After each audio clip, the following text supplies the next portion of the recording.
and costs of war, to restrain our government from intervening overtly and covertly in the internal affairs of other nations, to end the arms race, to reduce and eventually eliminate nuclear weapons, to seek justice for veterans and victims of war, to abolish war as an instrument of national policy.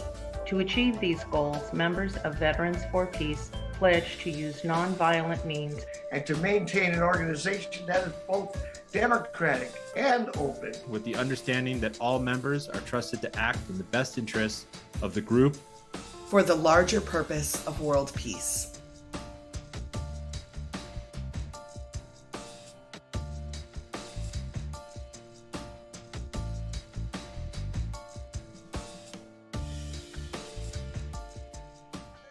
red leather, yellow leather.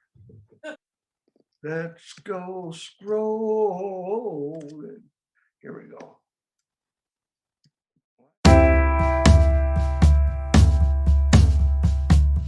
Ready, get set, action. We will use our anger at injustice as a positive, nonviolent force for change. We will approach every encounter with fellow members and the public with positivity and mindfulness, and with the assumption that concerns raised are coming from a positive place, and present a learning opportunity. Our attitude, as conveyed through our words, symbols, and actions, will be one of openness, friendliness, and respect towards all people we encounter. All members have an important role to play in Veterans for Peace. regardless of previous military rank, branch, or combat experience. We will respect one another as equal parts of a whole. We will not assault verbally, in person, or online anyone, To include fellow members and those who oppose or disagree with us. even if they assault us. This does not preclude a member's right To defend themselves Against a physical attack. In keeping with our commitment to achieving our goals through nonviolent means, There is an expectation that members will not carry weapons with them, to Veterans for Peace events, Or while representing Veterans for Peace. regardless of the laws in their location. We will follow the directions of designated coordinators. During public actions, organized on behalf of Veterans for Peace. We'll use democratic principles within our organization to ensure an open, fair, inclusive, and transparent environment. We will speak as members of Veterans for Peace, But not for Veterans for Peace. unless designated as a spokesperson for Veterans for Peace. all members are free to speak for themselves or on behalf of their chapter as appropriate. Sexist, Racist, homophobic, ageist, transphobic, Gender discriminatory and all other discriminatory language and actions are common within the military. They are not acceptable within Veterans for Peace. our words and actions will maintain The political and financial independence of Veterans for Peace. To achieve the above goals, we will also engage in active listening, that is, fully concentrating on what is being said, Rather than passively hearing the message of the speaker.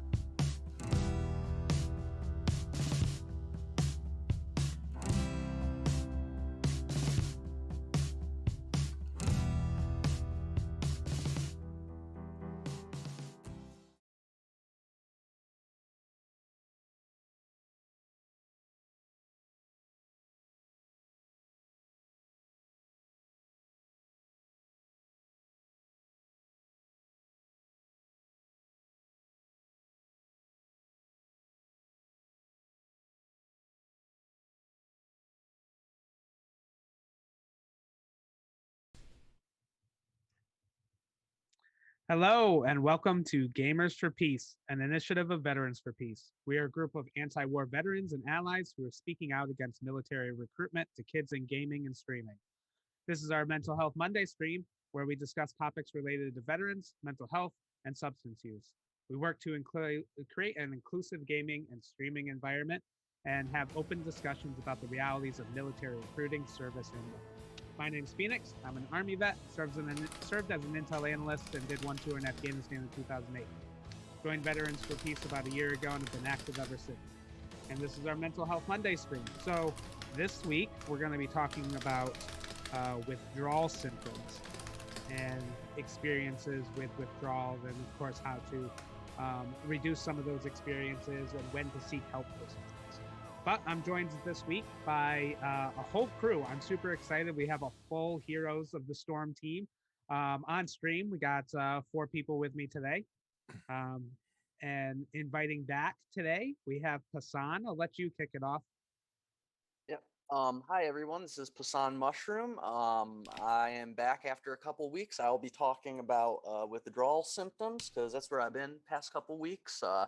Kind of walking through in case there's any of you out there listening to this, or maybe you know someone who's going through it, because there are a lot of people who do. My hope is that by sharing this experience with everybody, that you can be a little more educated on it. And so I've been in the Army for 7 years. I'm out now, deployed twice as a signalier, so with the computers and everything.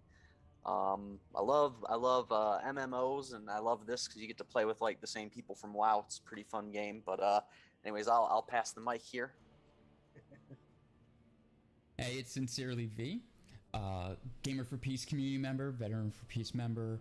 I am a staff member with the amazing Veterans for Peace organization and love every moment of it.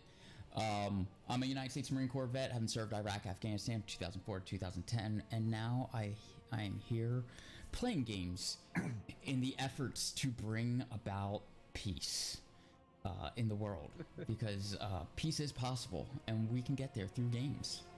Somehow, maybe, possibly.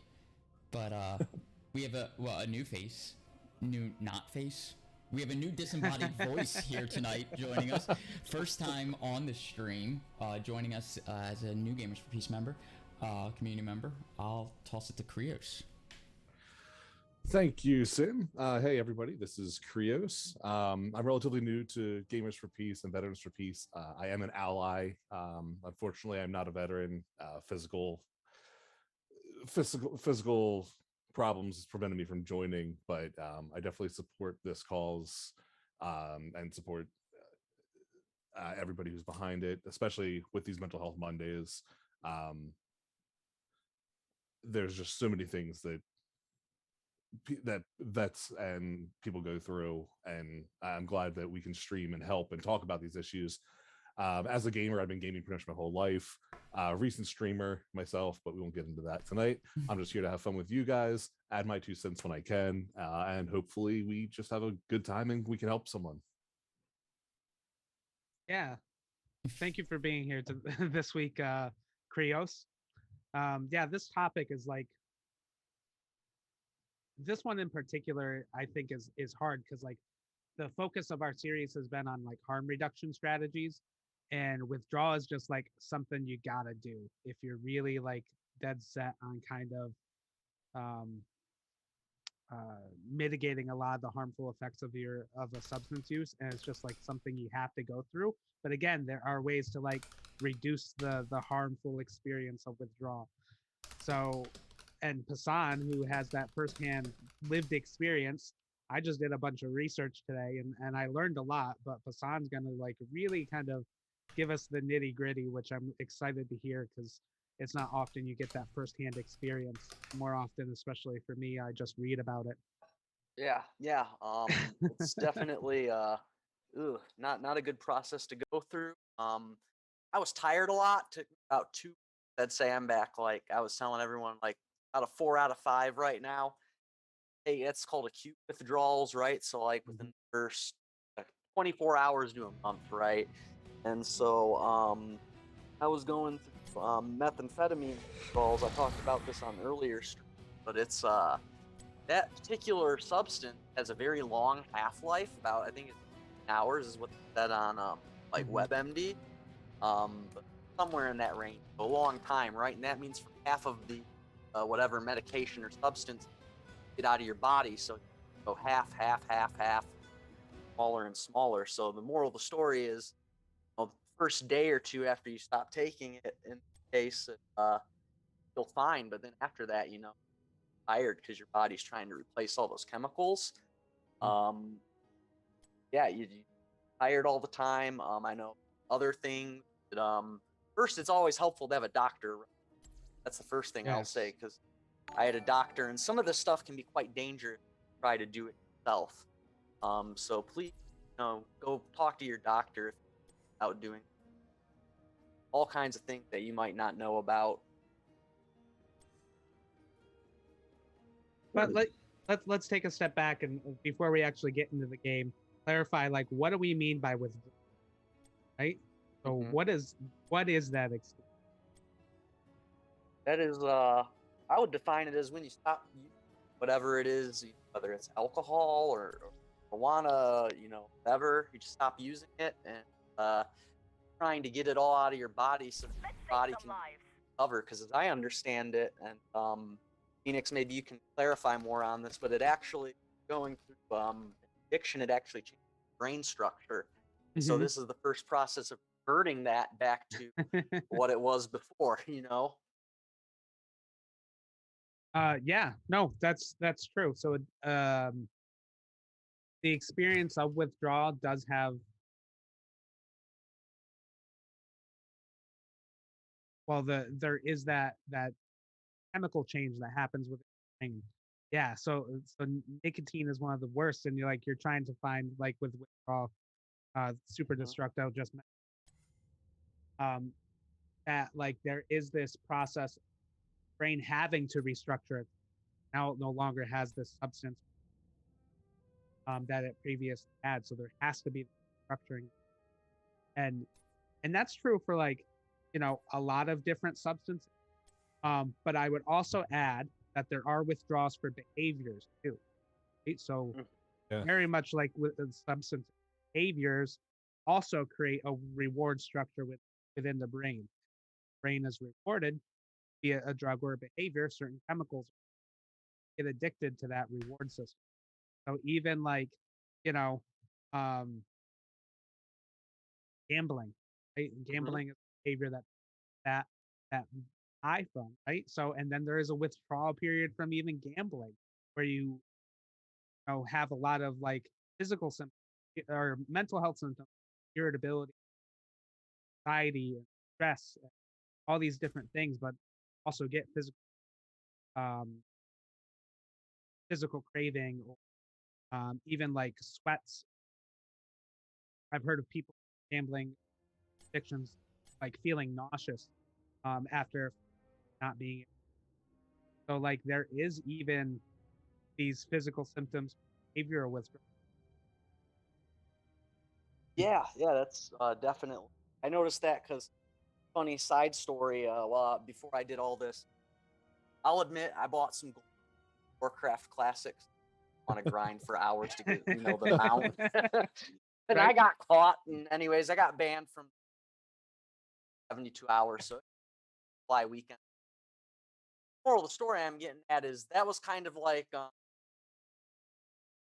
that's a behavioral change going on and playing World of Warcraft, and then you're like, hey, I can't do that now. Like, what's going on?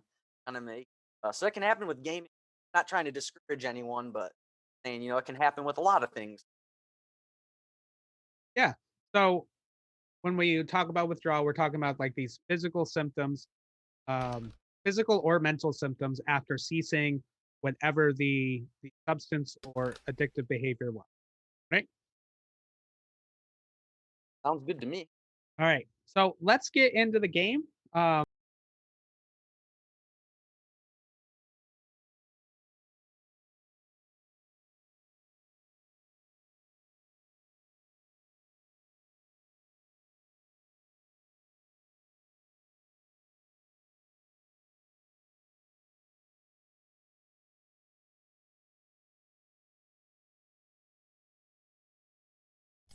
save some lives.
Do we have audio? Is audio back? I don't know. Let me. I'm just gonna turn the sound on.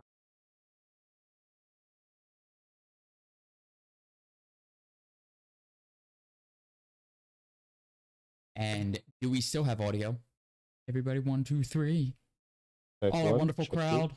Okay. I think I fixed it.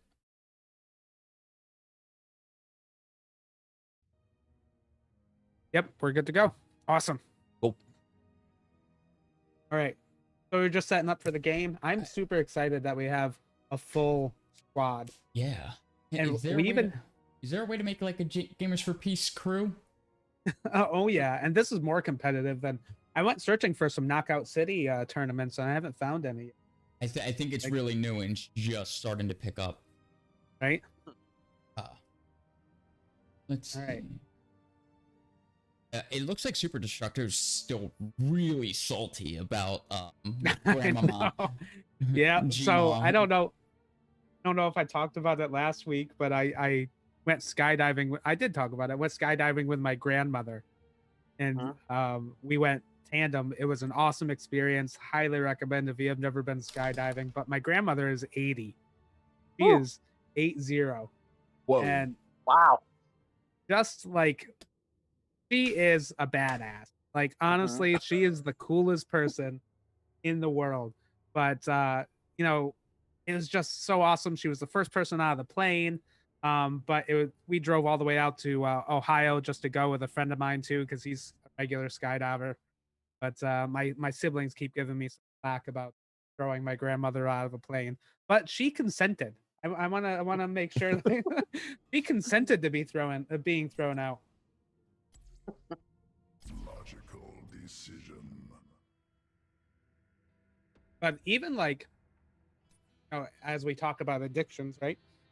I think people can even get addicted to like those adrenaline rushes, Oh, definitely. right? Adrenaline junkies kind of thing. Mhm. And to use that nomenclature.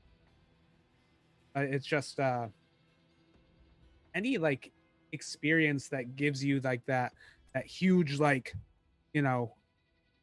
endorphin boost like very suddenly can be addictive. That's why like gambling is addictive. And when I used to work with sex offender population, masturbation was addicting. So like there's a lot of different addicting behavior. Anything that gives you that quick endorphin boost. I was an asset protection worker for Walmart at one point, and right. one of my favorite things was waiting for someone just to try to run or fight, because that was back when we were allowed to be hands on. Now we couldn't like outright punch them in the face, obviously, but just that thrill of like, hey, the thrill of the chase, the tackle, and hold until MSP showed up. Yeah. Yep. You think about video games. Even like video games have a lot of beneficial qualities. There's more and more research showing that there's good things to video games, but video games can be addictive, especially like there's high impact moments in certain games. Like your heart starts beating and it's a lot of fun. There's a reward cycle and everything with it.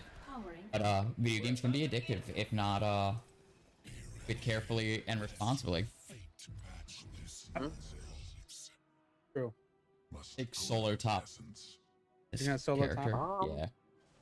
Yeah. I'm a healer, so I should probably go with one of my ranged assassins. Should I it says join team voice? Should I do that? No. Nope, Okay. don't do that. Yeah. Okay, cool. 5, 4, 3. In a I'll run minute. mid. Okay. Access granted. I'll go down here. I have no clue what I'm doing with this bug character. I don't even know what it does. Oh man, This is gonna it's be a fun awesome. character. Oh, is this the Spider Queen one or something? I'm terrible with the maps. Oh no. They not were work. there were 4 top, just to let you guys know. Moving. That really hurt my feelings. Oh. Kind of sad. It was very uncalled for. Oh shoot. The cool thing with the character you're playing, Sin, find a place to hide, like one of those areas that conceals you, and you actually infect one of your minions and take them over, or you can infect a current hero, and you actually hover as like a parasite. Never said I'd want a parasite. Hey, and I'm on Phoenix right now. Phoenix goes Cool. in. I got. I'm not going in. I'm a healer. I'm technically fighting you right now, so I go. Oh.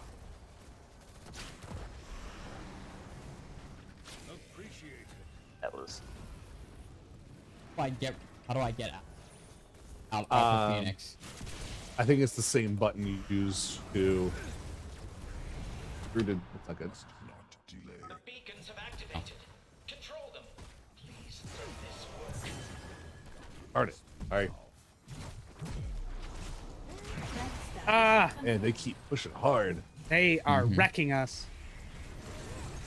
Yep. They're pushing really hard. Wait, what's that? May have possibly should have looked up how to play this character beforehand. Right? Like, Same. Holy crap. Okay.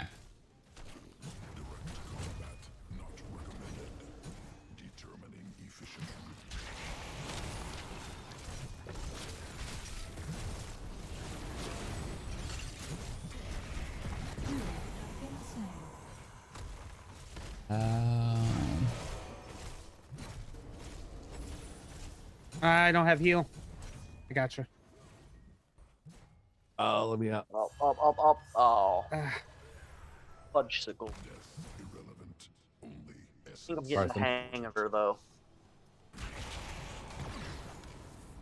Select a talent. Ah, man.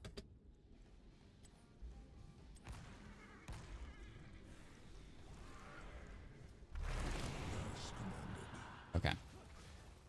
Definitely not our game.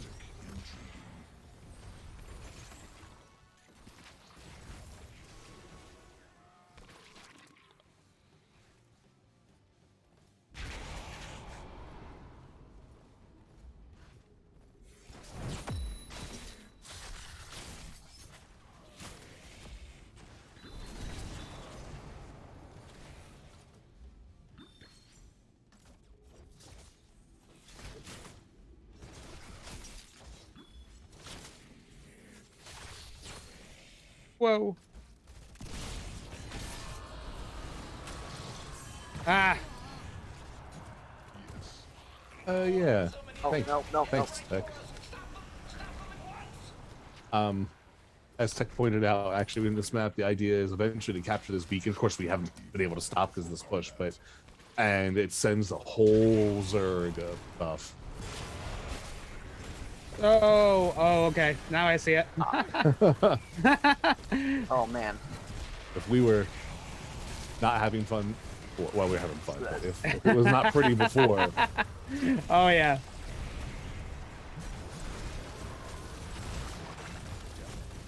Oh, man, that's not good.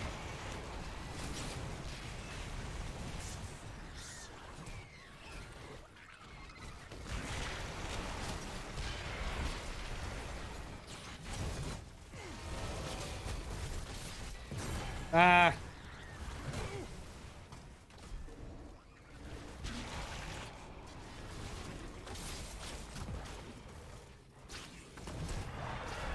Getting our butts whooped. That's right. It's just a warm-up round. Yeah, right, it's a warm-up round. That's what we said the entire last stream.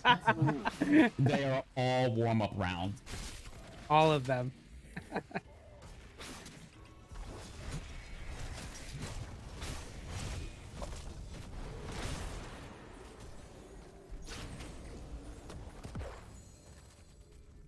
I got you, Techno. Trust you.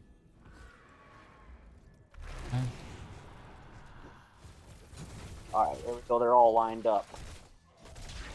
Come on, you, Prius.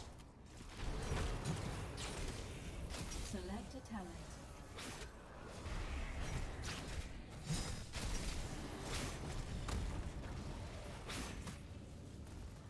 If we take out Morales, that might be helpful.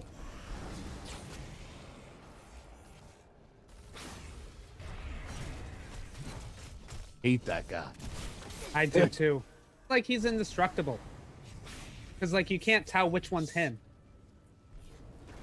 We should be trying to capture some of these points though and getting some experience by killing Oh,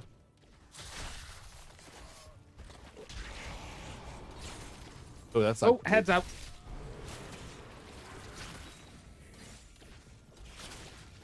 I need some help. Ah. Here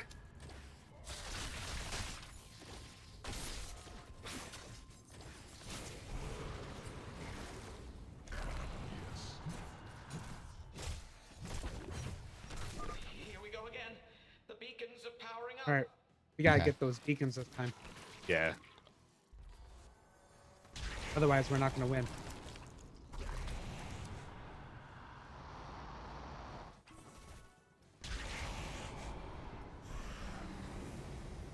Keep it up. Capture these. Yep. I'm on you, Krios. Cool. Thank you, Sin. We don't want to face angry Zerg. Swapping over to Vala. Never mind. Going back to you, Krios.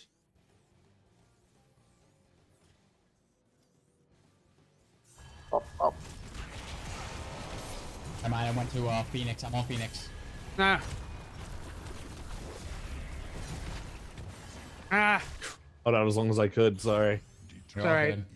Dang, who is this guy? Just got. I couldn't get to heal you. I'm on pack now. struggling, I think.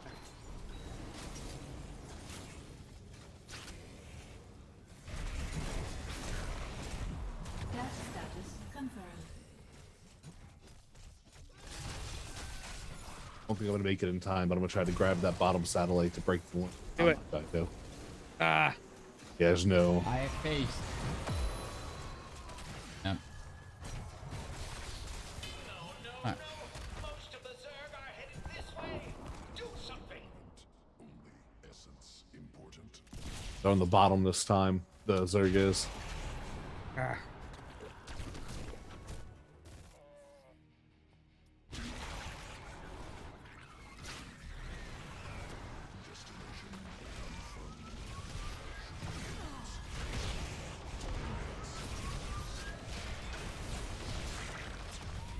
Pushing the top though.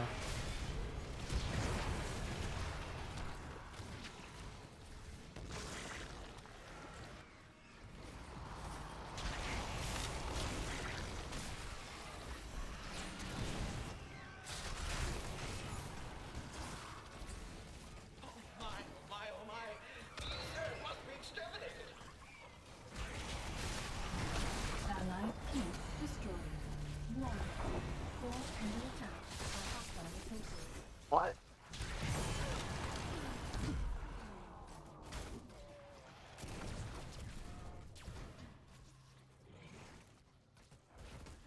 Select a talent. Man, I can't heal you for as much damage as you're taking. I know. They're just. I mean, they're 4 levels ahead of us at this point. Yeah. Yeah. Yeah. Well, that was a great warm up. Yes.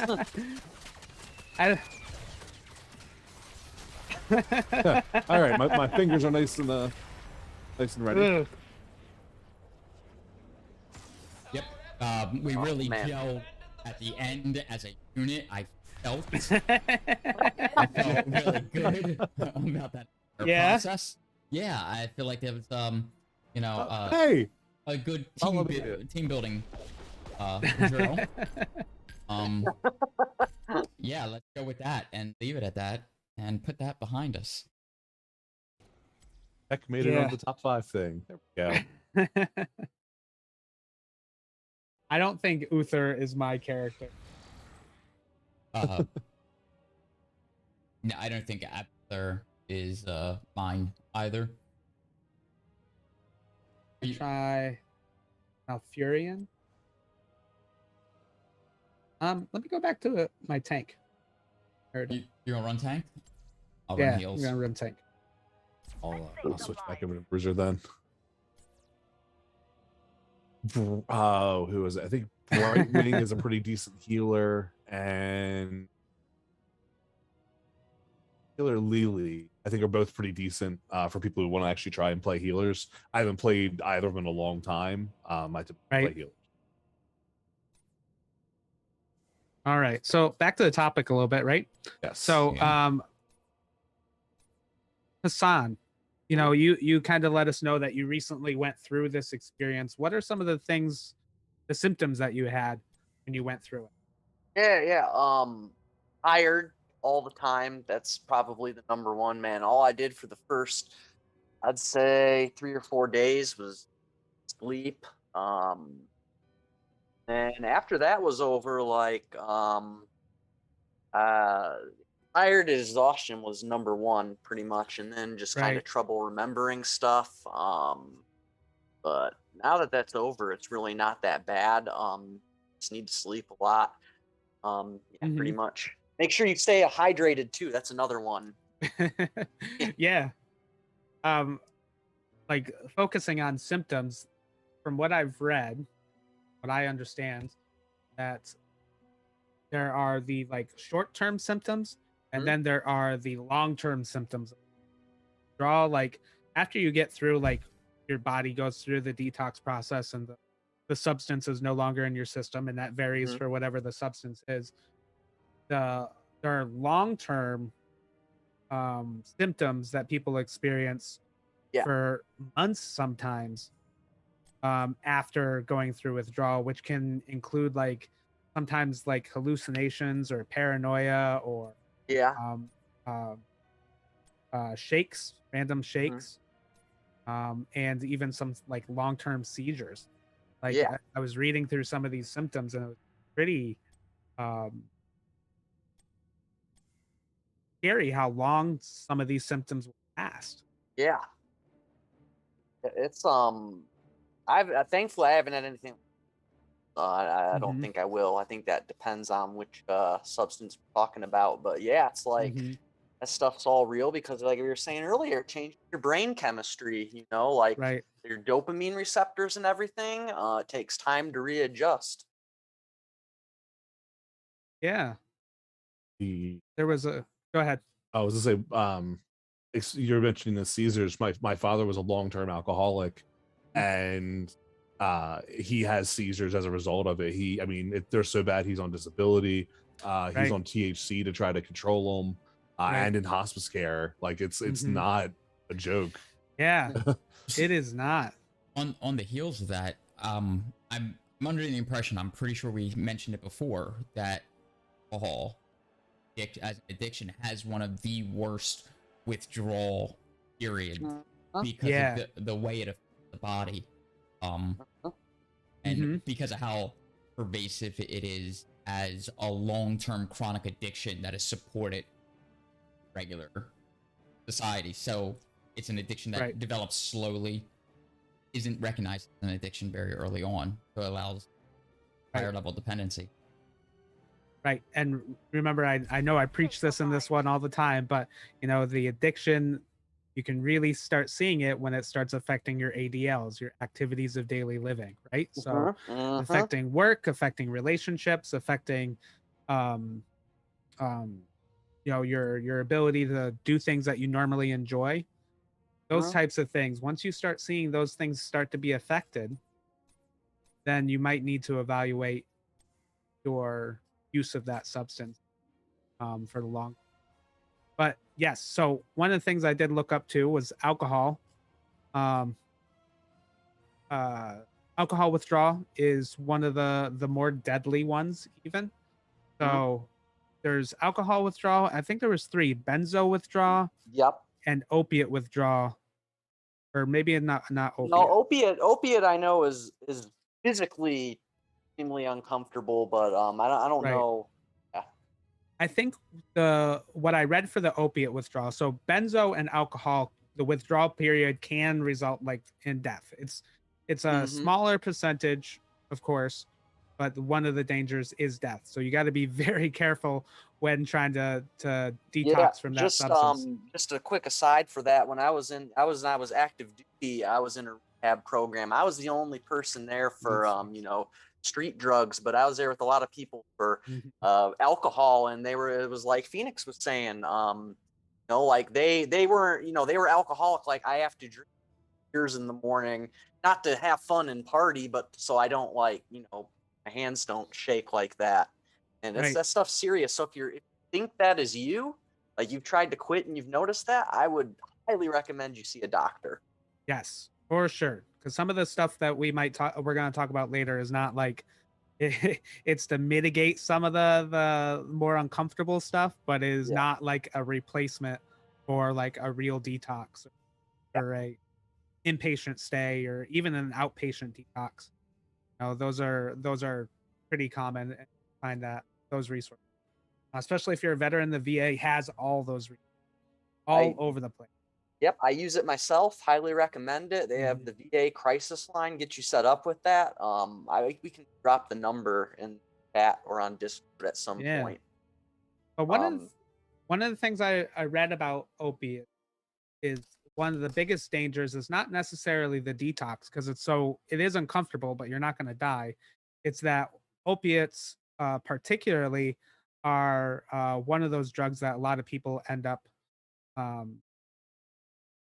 It changes their behavior a lot. So just because you detox, a lot of those behavior changes that kind of come with that addiction end up like leading people right back to it. So not so much the detox that's deadly, but use of that drug. Yes. And so people end up going back to it. And one of the statistics I said was that read that was like, if someone went through detox for opiates, 10% of those people a year later OD'd. Yeah, and here's something that's important about that too, is given that statistic, right? As you use certain substances, you build a tolerance. Your body becomes more adapted to it, and you take a larger and larger dose. And when you get off of it, say for a year or 10 years, however long, right? That tolerance goes back down, but then you start using it again and you think back to what you were doing before, and take too large of a dose to handle it can be another danger with it. Yep. Exactly. So there's a lot of different. I know some people that's happened to. Not pleasant. Yeah. Addiction, withdrawal, recovery, it's extremely important that we do the stuff that we're doing. And it's a hard thing for people that are going through it. It's a hard thing for those that have loved ones that are going through it. I think keeping all that in mind when talking about the subject is really important. Yeah.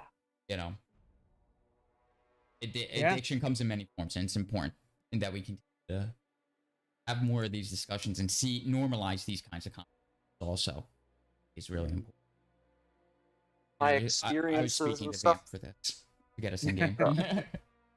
No, it's all right. Go ahead, Passan. Sorry. Oh no, I was just saying, with the stupid mistakes I've made in my life and stupid decisions, I'm like the guy who already tried it for you. So if I can just stop one person from making that same mistake, I'm a happy camper.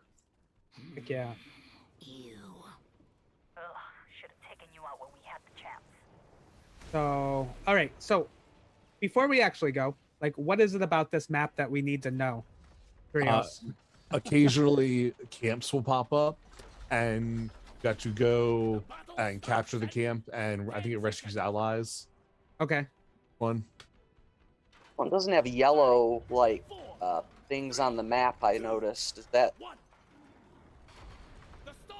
I don't know.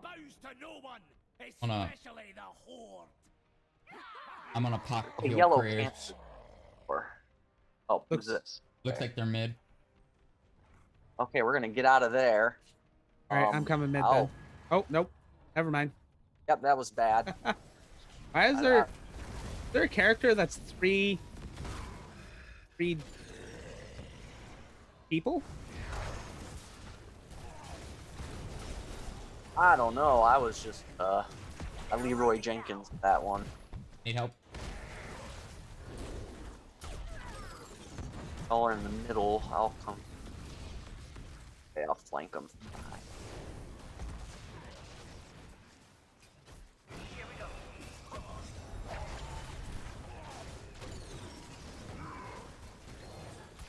on. Diablo got away.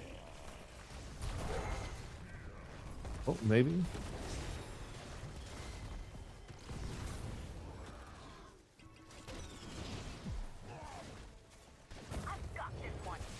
Oh, what? Oh.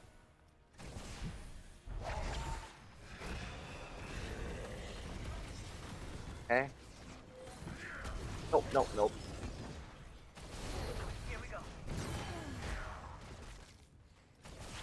Sorry. I didn't get my heal on you fast enough.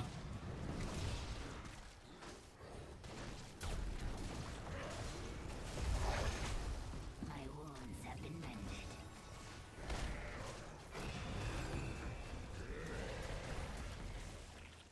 Aggressive treatment, eh?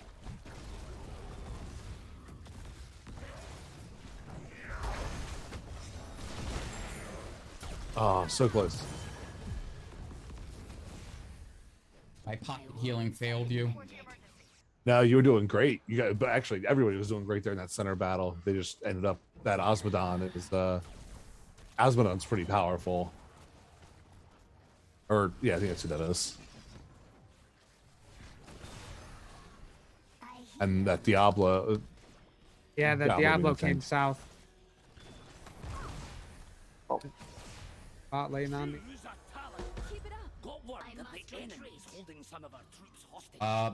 You want to take top for XP? Back to pot. Yeah, well, we got the cams getting ready to pop up here in about 18 seconds. Okay. That.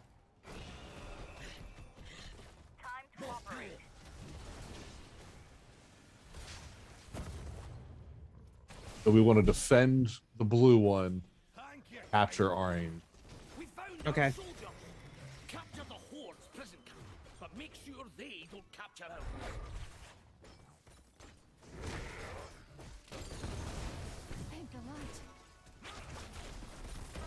Fail. Yep, I'm following you. Gotta get used to fighting in this game.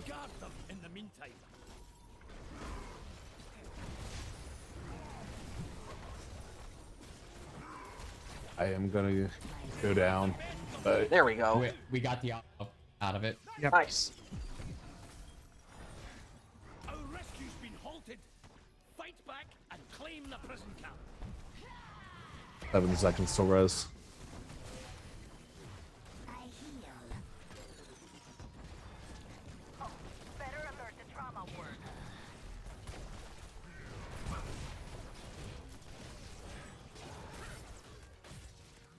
Oh, and to answer the question, yeah, there is a character that is 3 characters. Nick's come back. I got your heals. Need more mana.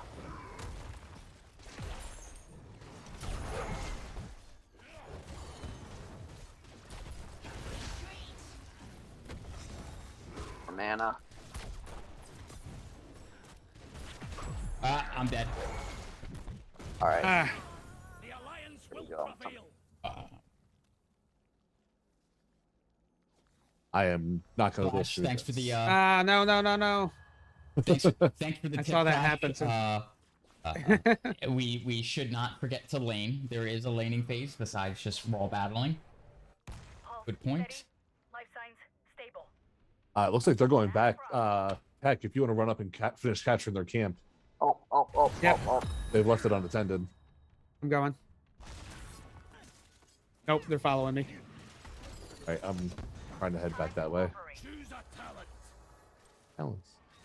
Nice.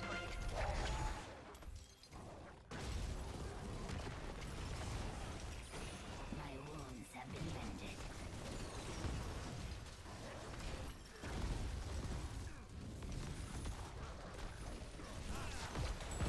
I got him. Gonna lose myself in the process, but I got him. Sounds serious. Capping the camp, I think. Yep, they got it. Raiders will be here soon. Aggressive treatment, eh?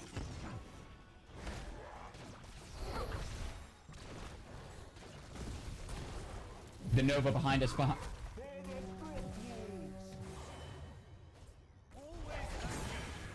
So it's coming a leader through each, or essentially a mini boss through each lane. I'll try to draw some of these guys south. And they didn't take it. I got sniped. Yeah, I saw that. Oh no. Oh man. I think I'm getting the hang of Jaina. Like, I think I'm learning how to kite with her. Not Paradox TV. Thanks for the follow. Just saw that. Thank you. Thank you. Awesome. You bring out a great point. Yeah, if you have the person that's going into detox has to be wanting to detox and make that change in their life. If like the intentions of a group, like, if they're not wanting to make that change, the work of detoxing and going through withdrawal and everything generally doesn't stick. They have to want to change, just like with any mental health intervention or treatment. It's about the self-work. Well, and you know, I get disillusioned when people say that people have to want to change. It's not like they don't want to change, but they have to like have the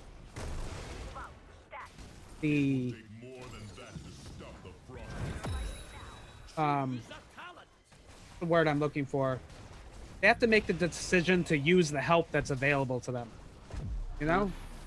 Because that's the other thing too, is like a lot of people want to change. They don't want to be addicted to a substance, or they don't want to be like, you know, repeatedly doing this behavior, or making these same decisions, but they end up doing it because maybe the tools aren't available to them. They just don't know a different path. So I think yeah. Oh, this is an intense battle. Okay, Things I'm dead. got real. Yeah. No, I was just gonna say, I think a lot of the times people do stuff to like self-medicate. You know, like think that maybe they don't have access to like a normal doctor, so they kind of say, "Hey, this is." No. Uh-oh.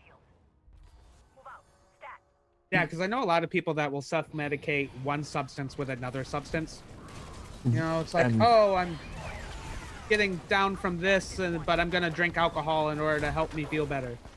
Right, and if you've got an addictive personality, really all you're doing is trading one addiction for another. Right. It's just a matter of how quote-unquote acceptable it is. Right. That's why alcohol can sometimes be it is so like widely acceptable. Yeah, and if you look at just the tertiary effects of associated with alcohol, like DUIs, domestic spousal abuse, and all that, like I would agree, definitely. That is a great point that you just brought up, is like the external ramifications that alcohol has, the things that make alcohol deadly. You know, it's not just like there are other people that get hurt by drug abuse, and very frequently alcohol is at the core of it. Alcohol, well, no addiction really, but alcohol in particular, not a victimless addiction. And again, I don't want to suggest that, you know, you gotta go feel bad about drinking alcohol or whatever. It's like a lot of things about. Oh, shoot. Uh-oh. Oh, man. Oh no, I ran the wrong way. Yeah, motivation is tough. And I was actually talking with Sin about this earlier today. How motivation, a lot of people think like has to be completely internal, and it doesn't. Like a lot of people, I have so many clients that are like, I should be more internally motivated to do this. And it's like, why? A lot of our motivations are external. I want to be better for my family. I don't want to be doing this, right? Like a lot of your motivations can and could be very external, and that's okay. Absolutely. That is okay. That's what does it for me, like thinking about my children, you know, like getting along better with them and stuff, like, and avoiding all the issues that come with that. Like, to me, that's a no-brainer. That's what works for me. Not Paradox. That is an absolute true statement. Thank you for saying that. Yeah. Not sure if you guys can see. He said, not Paradox says, motivation is the hardest to come by when you are in your darkest moments, when everything sucks. It's harder knowingly put yourself in a more difficult situation to get healthier. And that is absolutely true. Indeed. Thank you for saying that. Very much.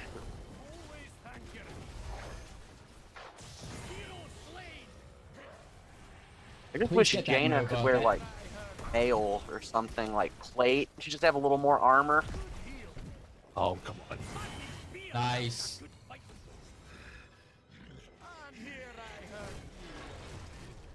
I got over here on the south. Walk out. I'm trying. I can't. Why can't I go through that? Because you charged through it. You like did a It won't let you go the other way? No, I don't think so. Oh, that sucks. That's all right. It happens. I got him. But yeah, so like Finn and I were talking about motivation earlier today, talking about how it can be very externally motivated, and it's okay. Like if you need the external motivation, think about your family, think about like the things you want to accomplish, think about you know, maybe even sometimes the harm that you are doing already. Like those things can be very motivating, and that's okay. Oh no. I have no Asmodan, what are you doing? now. Okay.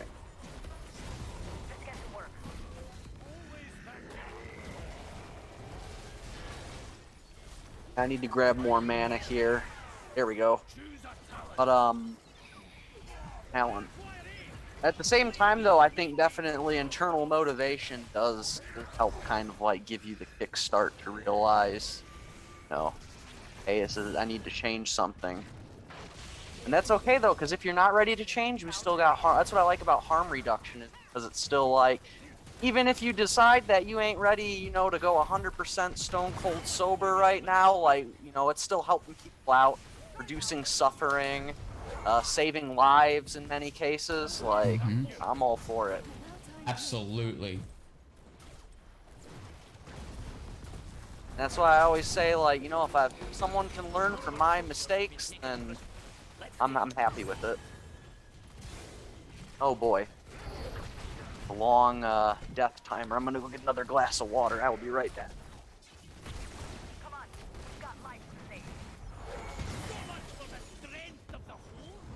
I'm gonna try to sneak around the top. No. Phoenix, stay near me. Gotcha. Nice.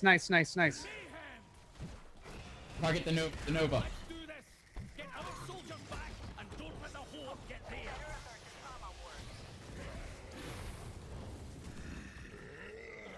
Got heals on Butcher.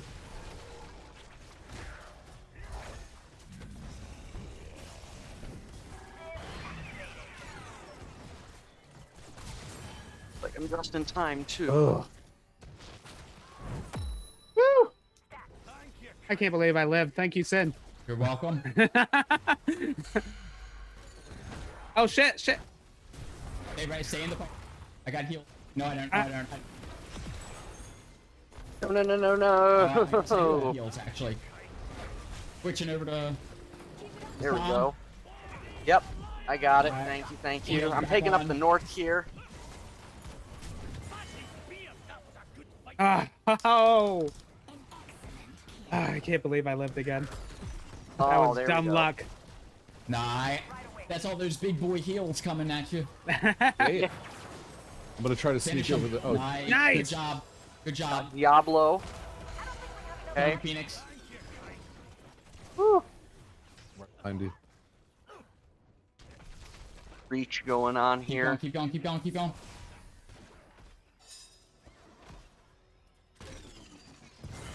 Nice. How far are we on level? How many levels? We can go take their thing. Yep. I'm pocket on Krios. Got the Azadon down. You got no over here. Phoenix, I'm on you. I got you. Just a big Nova. Yeah.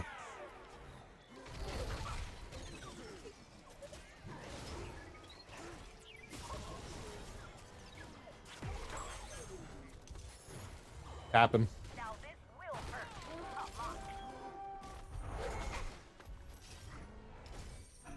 Oh yeah, we going hard up here.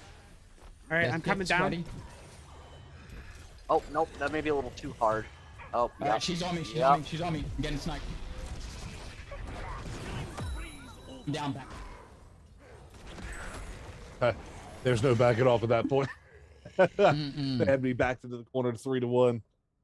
That was great heals at that time, though, man. You were pushing that. Yeah.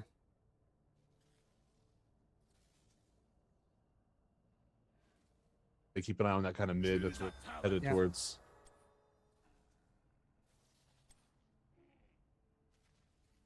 Retreat!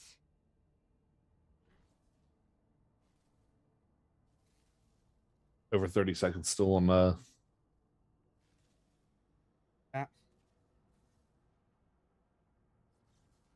I don't think they're worried about the camp too much. They don't seem to be, knock on wood, doing anything to it. Yep. I'm up in 12. From what I just said, I'm wrong. All right, I'm here. I think. Yeah, where am I at? That Nova is good with her decoy. All right, I'm coming into the fight. Okay.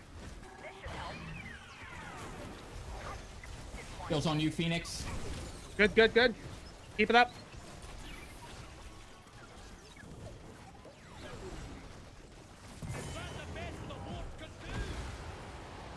Ah. Oh ho! There we go. There we Get go. it. Get it.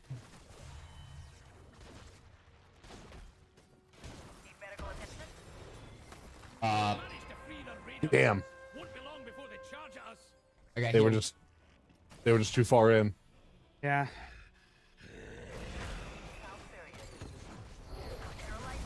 Get the I need help with the Nova on me.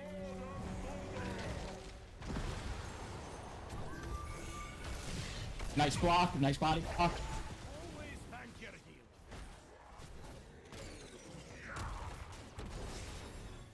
Heals on Krios.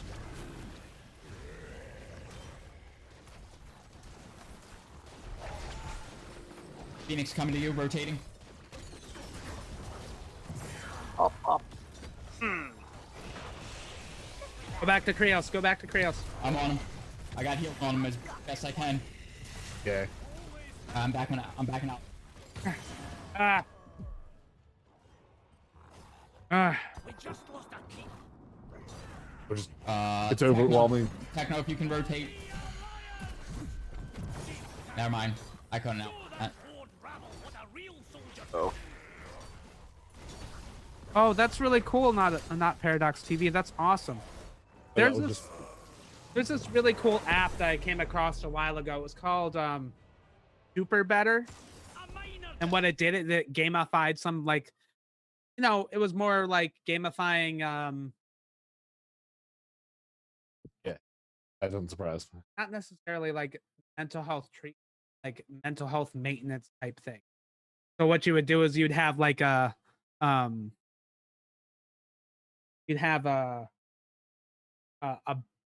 boss like that you had to go up against, and you had to do certain things. Hey everyone, to I'm getting a increase phone your call. I have experience to and everything. cut out early tonight, but it was good streaming with everybody. Oh, okay. Hey, Yep, Pazan, yep. Sorry about this. Yeah. No worries. It's It all right, happens. Pazan. Can you just mute yourself and don't leave Zoom? Yeah, absolutely. I will do that. Give me one moment. Oh, okay. Yeah. You can turn off your cam and everything. Not Paradox TV. I would love to learn more about that gamifying PTSD. I think that would be super interesting. You got, like, if you're not in the Discord, get in the Discord and shoot me a message with that info. I would love to learn more about that, because there's a lot of good, like, new, like, upcoming, like, gamified type mental health programs that are really neat, and really worth, like, testing out. Like I said, like, there was that one program called Super Better, which kind of gamified, like, basic mental health maintenance kind of stuff, but it was really cool. Since Pasan had to dip, which is okay, we kind of finished some of the conversation. Um, yeah. Yep. Oh, and actually, Sin, if you want to shoot a message to Haas, he was asking. Yeah, he might be playing still. He was on a little while ago. I did see Haas on. Let me see if What was the other point? I want to look at my agenda to make sure. We talked about the dangers of withdrawal, but like, how do we know when you need to like go get treatment? At what point do you feel like um, it might be too risky to try withdrawing on your own? And I think that really comes when um, you notice really severe physical symptoms, right? So like shaking, difficulty catching your breath.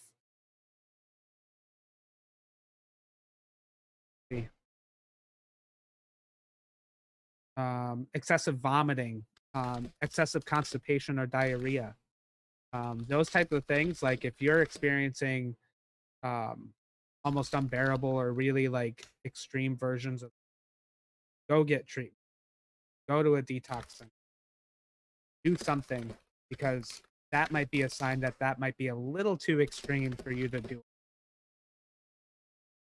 To also wrap up a little bit more of the the other conversation that Basan was going to kind of have, but there are some like things that will help mitigate some withdrawal symptoms that can be extremely helpful. So when people take a substance and they take it in excess, there's a lot of things that happen to the body, and one of those major things is, of course, there's becomes this nutrition deficiency. So you end up, your body ends up um, being deficient in certain nutrients, and when you're going through withdrawal symptoms, sometimes increasing those things can be extremely helpful for mitigating some of those symptoms. So vitamin C actually has some good data.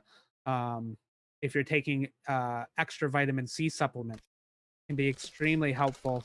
Um,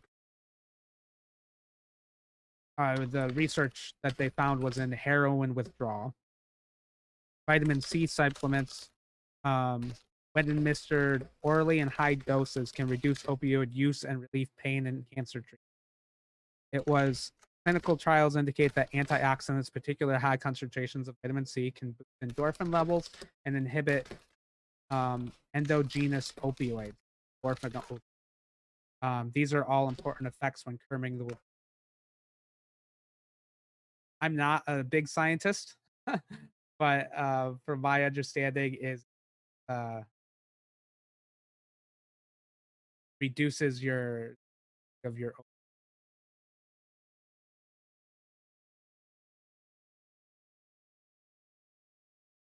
chemicals. There was another good one that was good, was like magnesium. So Pasan had mentioned to me before this that magnesium can help reduce addictive substance consumption. Um, Magnesium controls glutamate and dopamine, regulates GABA receptors to decrease growth. Um, that's a lot of big words, but it can help help mitigate some of the shaking type symptoms, and it can help again, kind of similar to the vitamin C, um, prevent the reuptake of a lot of dopamine uh, chemicals. And then the last big one that I read about, which I thought was interesting, was vitamin D. Vitamin D had this really cool. There was a study that I came across that showed how vitamin D deficiency is actually associated with opioid use. And so what they found was that if you already had a pre-existing vitamin D deficiency, you were more likely have a opioid. So it was just really interesting. So increasing your vitamin D intake seems um, to how your body responds to. So those were just some like over-the-counter stuff. Of course, hydrate, drink lots of fruits. One of the major things with substance use was like a lot of people experience nutrient deficiency because their just eating habits go to crap. They might start eating more like munchies, but it's like Doritos and Cheetos. and those types of things really not being very good for you. So like it's um, you know uh um even if you're eating a lot of those junk foods, you're not getting the proper nutrients. So if you're trying to withdraw at home or go through withdrawal, are going through withdrawal, a lot of fruit shakes, a lot of nutritious fruits and vegetables, just making sure that you're eating. And I know it's difficult with. There was one caution we wanted to talk about. I know I'm going really fast, and that there was, I guess, something about Imodium that was interesting. So Imodium is an anti-nausea medication, but it is also based on an opiate or is an opiate, but it doesn't respond. Your body doesn't respond to it the same way traditional opiates. Some people um, had been trying to use Imodium as a way to go through withdrawal. And we're taking it in excess. And that's what I mean. Like, don't do any of these things that are against like recommended dosage and guidelines, right? So, like, even the vitamin C, your body can take a lot of vitamin C. Don't go in excess with it. If the bottle says, so many milligrams a day, just try to stick.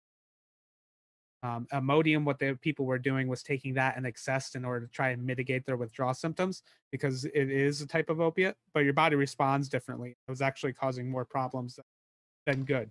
It's an anti-diuretic. So like it just makes people constipated and can cause like what were some of the side effects? It was really kind of scary. A lot of gastrointestinal symptoms. Um so like it caused urinary retention, paralyzed intestine, liver dysfunction, depressed breathing and heart rate, abnormal cardiac conduction, depressed central nervous system, and lack of coordination. So like it could be dangerous to try and do a lot of those things on your own at home. Please seek a doctor.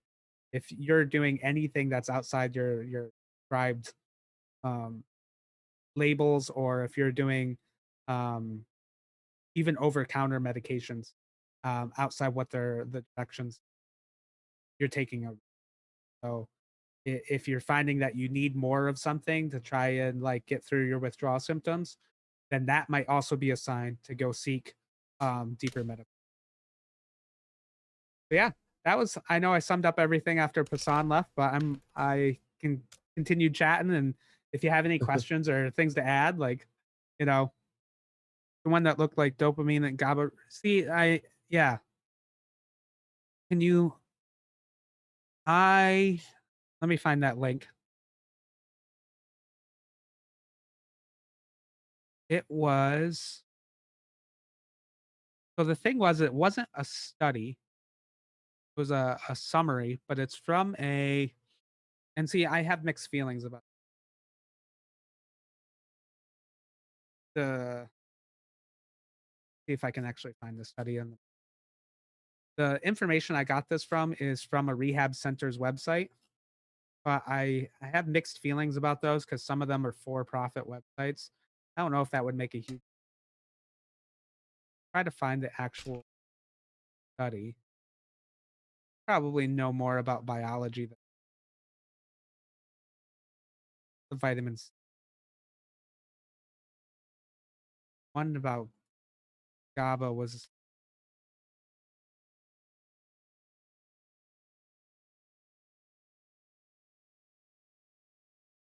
Hello, everyone. Hey, Haas. Hey, Haas. Thanks for joining us. Coming in to up our fifth man slot on the benches. Appreciate the invite. Haas Delgado. Yeah, awesome. All right, and the tech switchover is almost complete. Nice.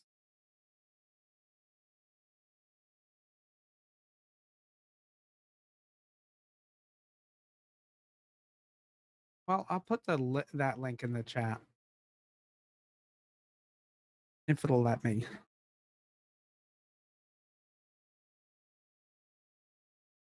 So that one had a lot of like natural alternatives that can aid opiate withdrawal.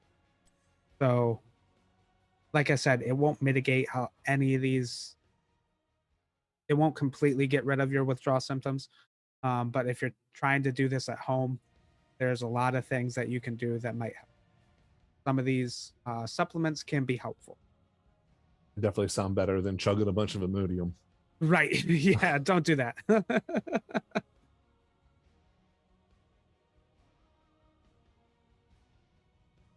But Haas, you once know, you're in game, I'll send you an invite.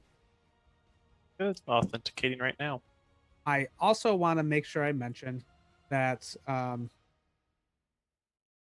in. oh, not Paradox says our it's probably because Haas joined our thing. Yeah, not Paradox. Can you let me know if that continues after I've just finished doing all the switch over to bring our fifth in? Let me know if that frame rate drop is still going on, please. But the last thing I want to mention, of course, is that like even the studies that I found in terms of a lot of these like over the counter supplements, a lot of it was really mixed, right? Or almost non-existent, like really difficult to find studies, and the benefits were pretty minimal. So like although they are definitely helpful, they were helpful, not to like a really huge degree. So if you're having a lot of these types of symptoms, Stream seems good to me, Sen. Cool. Hey, Flash, thanks for joining us. Good talking to you. Good having you in chat. Have a great night. Phoenix, there was one thing I did want to bring up. Yeah, sure. You were talking about the vitamins and went over that, and we were talking about like being nutriently deficient, like malnourished and things. You know, learning to take care, developing a new sense of body awareness, learning to take care of that body is important. A lot of the vitamin deficiency and malnourishment types of deficiencies and body aches and things, like there's a lot of things that just general good health practices will help with withdrawal symptoms, right? If you are if you are adjusting your diet and nutrition, pick up or the lack of nutrition that you've had because it's such a big part of your diet, or because methamphetamines affected your appetite so much that you didn't have proper intake, nutrient intake. Learning just a little bit, starting to make small habitual changes to those aspects will have a major effect on in some of those things over time, and that doing those small habitual things make recovery easier. They're part of becoming mentally more healthy, or taking care of yourself, mental health and physical health. Like small workouts, whether it's a 10-minute workout or a full 2 hours in a gym, doesn't matter. Just working out for 10 minutes or a 10-minute meditation, taking a little bit, paying attention to the nutrients that you're taking in, whether it's your macros, like without getting into like dietitian level things, you don't have to. Up a little bit more fruit than you normally, add a little bit more fruit to your diet, add a little bit more vegetables, take that extra serving of Brussels sprouts, right? Opt for a veggie burger over top of a meat burger one time a week, even. That small change makes absolute differences in all aspects of the mental health stuff that we're talking about, but especially with recovery from withdrawal. For sure. Your nutrition is huge. I had actually read a study not too long ago that talked about, and again, I'm a social scientist, I'm not a medical scientist, but it did talk about something to do with your bacterial gut health and depression. And so like that was interesting, that it was just trying to illustrate this link between what I consume as food and what I end up feeling. You know? So what you consume as food on a regular basis definitely influences how you feel. Now, I could definitely notice if I've eaten nothing but junk for a few days, right? How crappy my body feels. If my body feels crappy, well, then that's another stressor that you experience. And of course, I'm going to start maybe even thinking in less productive ways, right? So I notice, me personally, when I feel crappy in my body, then I start having like kind of like depressive thoughts. Like I'm like, oh man, like I feel crappy. So, I'm just never gonna get any of this stuff done. And I'm never gonna be able to be as successful as I really want. If I can't control what I eat, then how am I supposed to like, make sure I get to the gym every day, right? Like you start having those depressive thoughts. and and so it's directly related to what I'm consuming.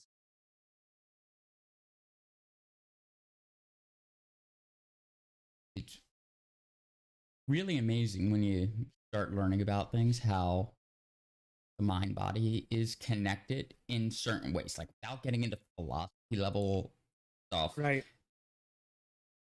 How you take care of your meat suit absolutely affects, and how you take care of your meat suit's environment absolutely affects the gray matter that is yourself, or how you feel, how you interpret situations, your outlook on the world. Like, you're just future, the idea of you having future prospects is so intrinsically linked to the small amount of effort you put into taking care of your body day to day. And it's easy to lose sight of that.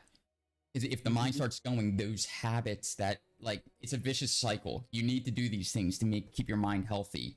But when the mind goes unhealthy, the first thing that gets offset is things that are there to keep that homeostasis, keep that healthy cycle going of you taking care of your body. The mind wants to start is getting unhealthy, or you're burnt out, you're facing addiction problems, depression, anxiety. You start getting, it makes it harder to want to go work out. And kind of comes back to that motivation conversation we had earlier. Yeah, exactly. Super, I'm coming for you. That's all I'm saying. I'm coming for you. I'm coming for everybody. No, that is 100% true. It's just like, the gates shall open in 10 seconds. I had a thought. 5, 4, 3, 2, 1. Right. Techno comes in with the we need to bounce between landing and collecting seeds. Alright. Yeah, they'll spawn every now and then. There's like a giant shambler you gotta kill. Oh. I'm pocket healing Krios. Heads up. Like they got mid. I'm gonna rotate to mid. Yeah. Get an early push. You play safe, Krios.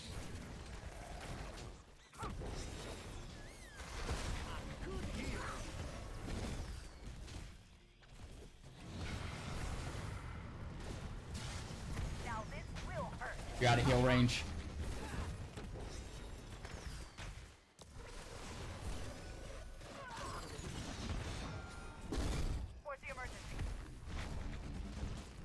Oh, they got Lucio there.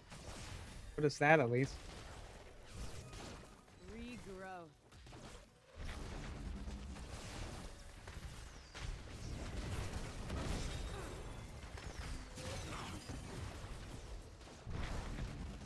Ah! I missed it. That was my fault. Nope, nope. Oh, we got him. Oh, nice. Nicely done.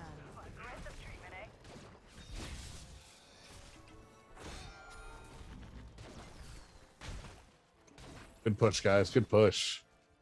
How you doing, bot? Good. It's me and Murky, so we're waiting around. Nice. There we go. Nice. Watch out, he's got his thing or whatever. Nicely done. Us, how you doing, top?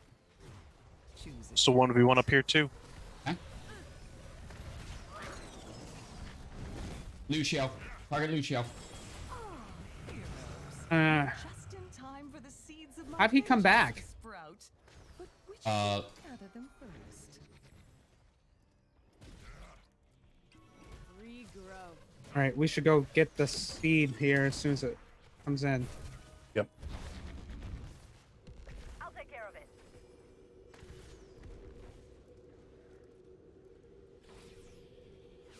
Regrow. If your seed is sprouted, gather it, would you? I would so hate for you to not Lucio. be the first to harvest enough. Need heal. I got me.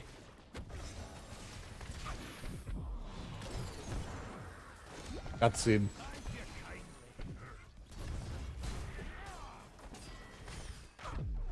Admit it. You enjoy that. Time of death. Now. Ah, I missed. Pull out Phoenix. One in tops miss. I see you have some thorns. Nice. Get on that, Leor. Nice. Do we have to kill Keep that running, thing keep though? running, That ghost? Keep running. Heck no. A seed has been planted. Or can you not be targeted It when will sprout by him before when you he's know doing it. that? Seed I'm spawning going top. down. I'm coming to you, Phoenix. South if you can. Nah, never mind. No, got you. Oh, keep running, buddy. Seed top. I need cover. Okay. I'll take care of it. There it is. Us rotating Go for that you. seed. Yep. I'm headed toward the seed. Yep. Same. They've got a Lucio's up there. He's squishy though. Leorc is up here as well. Moving. I'm there. I'm Hop, there. I got heal coming in for you. Hey.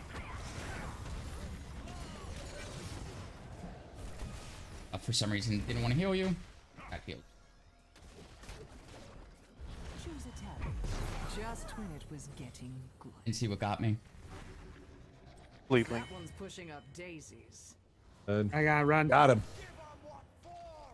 Sure not.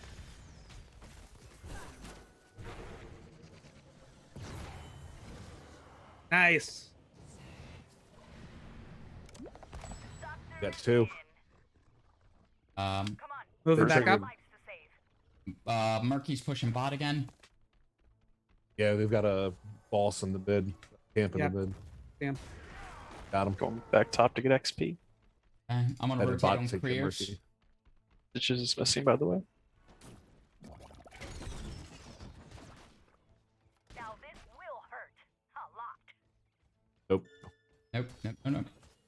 Rotating back to mid. Another seed is about I'm on the to seedling. sprout, heroes. Or that's 27 seconds. Moving to never mind. speed. It's too early. We got 20 seconds. Yep.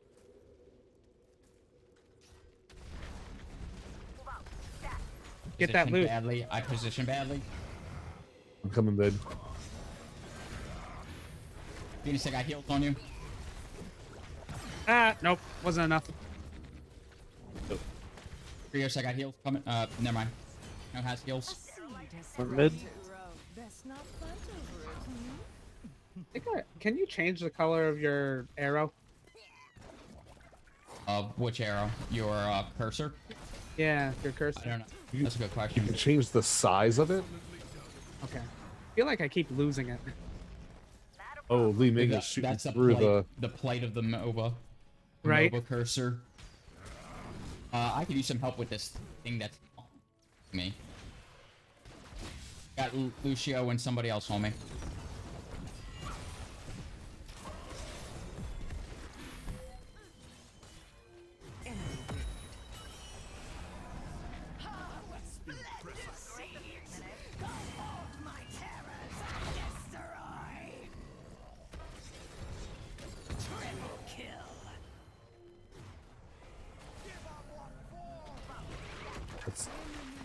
Yep, just push Push it. mid. On you, Hoss, you have attack speed boost. Excellent.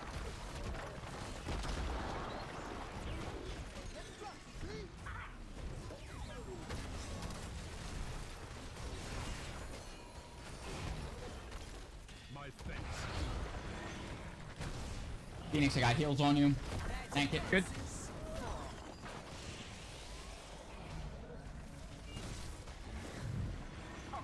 Oh, I got eaten. Oh no. Oh, that's gross. I don't want. I am gonna die. No, you're not, Chris. Where you at? Or you're way back there. He's on the other side of the gate. Yeah, I they don't got you. They took me inside the gate. There was no way I was living.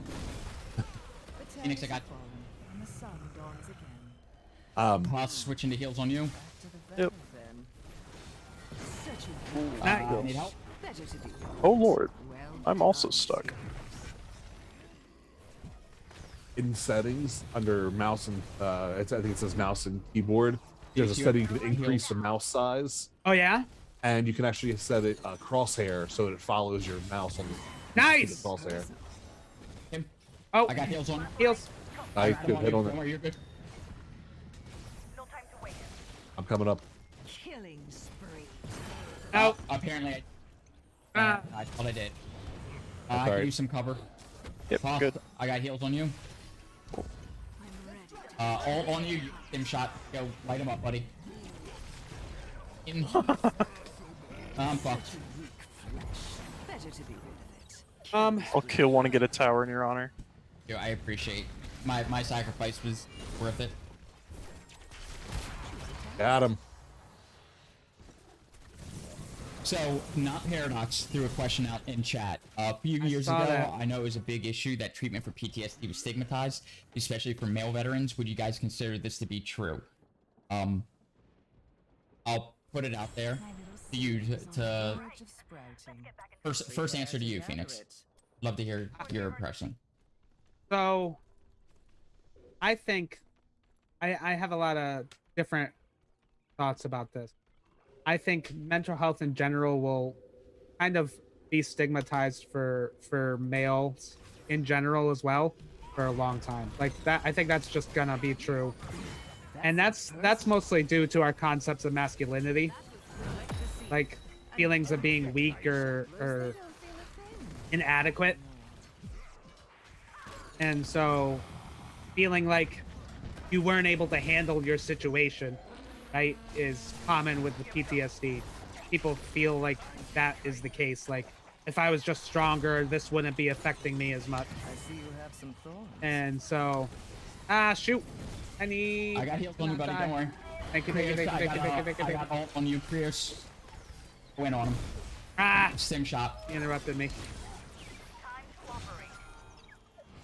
And so, Come on. I think the stigma is definitely lessened.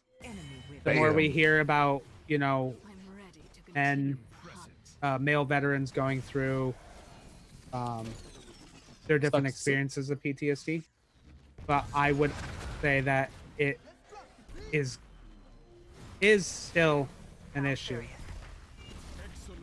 Sorry, it's so hard to like answer this question and concentrate. Yeah. Oh no, I got eaten.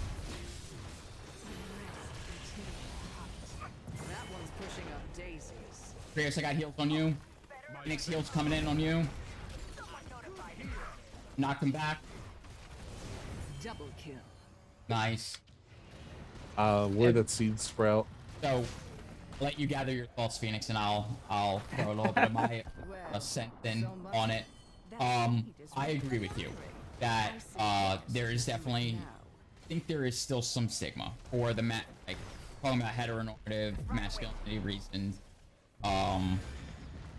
Like is part of it, but I also think it. Ooh, I'm aside. Running. I am running. I also think that the general military, there is.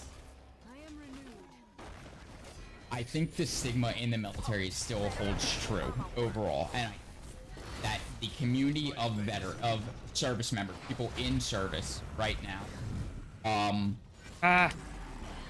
the education doesn't completely reach the how important it is and what exactly mental like. There's still stigma about it in general from the standpoint of like malingering, failing it. Right. Like a lot of things that go into veteran PTSD, and I mean it's the same veteran regular, not veteran related PTSD. The added element of like the unit, It is time. group mentality, the group think that goes into like the relationships that are within you. So not wanting to let down your fellow guys in service, right? More fertilizer. Right. The guys that you're serving with, you don't want to like through them. You don't want to be seen as not pulling your weight or things like that. And then you start thinking about the other people have had it worse. The people like one that pulled the trigger, or like I didn't hurt, and things like that still play into veteran treatment. I think once people are outside, and once veterans are outside the normal military culture, I think it's now easier for them to find support and treatment than it used to be. But getting that support and treatment still has a lot of stigma to it if you're still within the military bubble. Right. That's what I was trying to say, I think. No, that makes a lot of sense. And I think that's very true. You? Good. Techno, I have on you. Nope, I'm dead. Phoenix, I So, got heals. Nope, Or I'm dead. Krios.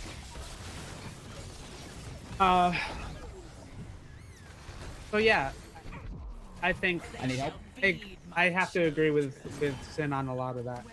Like, it is much harder for active service military to reach out for mental health help because they're so concerned about how that might affect future promotions or how they're perceived in their unit and things like that. I think it's much easier for veterans to do that once you're out of the military. I think it still has a stigma when you think about how people interact with each other. I think on a more human level, like or on a one-on-one level, versus I think actually as a society. So I think society mental health has been more accepted. I think when someone says like, "Oh, I have PTSD and this is my experience of that," you get a lot of like people who will just invalidate that. No, that's not really true, or you should have just been stronger, or something like that. You know, like there's always those people that will try to invalidate people. Soon you will have another seed to gather, heroes. It won't be. I think also a lot of vets also invalidate their own experience. I think that's one of the things. Like when you start learning about PTSD symptoms and things like, and you're calling into question memory that you've actively been suppressing for years in some cases, and engaging in behaviors that affect your memory and your ability to recall long memory and stuff like that. I think start questioning themselves more than they actually mean to. That seems personal. Techno on you. Double kill.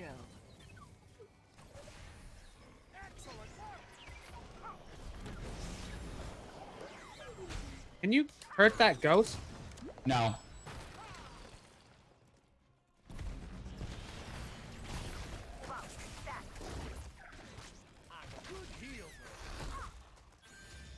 Watch out for that puffer fish he throws. Whatever talents that person has. I mean, that did half my health. Really? Oh, yeah. Flesh. Better to be rid of it.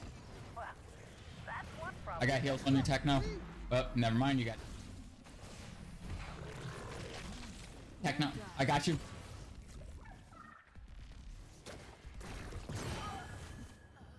Awesome, I'm on you. Go ahead, finish him. Yorick's coming up behind me. I'm headed up top to deal with that threat.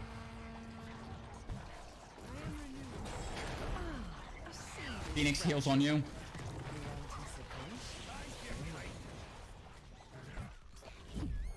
Are you alright? Ah! That murky was not letting me out of that fight. Yeah. Yeah, that guy, girl, they have built that murky up, right? That murky has 123,000 tower damage. Seed, heroes, quickly. Crap.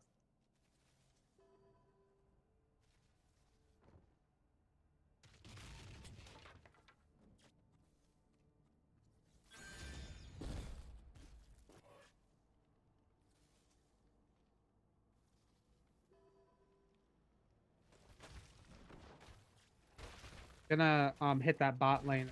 I come back up. There's two bosses on that right now. Getting that seed. They got the seed. I tried, but there were 3 of them. Yeah, it's okay.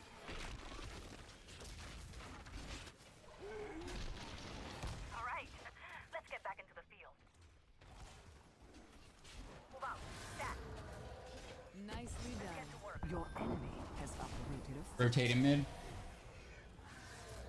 Not in front of the line.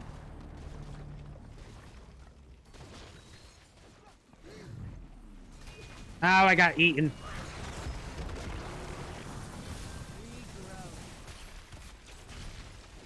Bad. Heck no. All on you. And heals going on you.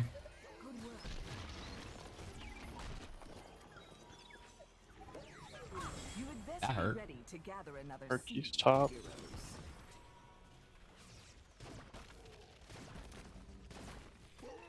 Come on, we've got lives to save. Sterilizing now. So you need help or? Nope. Are you good? Okay. I'm good. Go for that seed.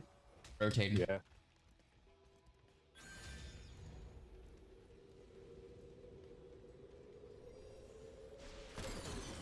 There's my precious seed. Ah, I'm screwed. Your flowers shall bloom again. Yeah. Are you the only healer, Sin? Yeah. They just dove me on that. They used like 4 abilities. Yeah, I saw that. Because if they can take you out like that, that really hits us. Yeah.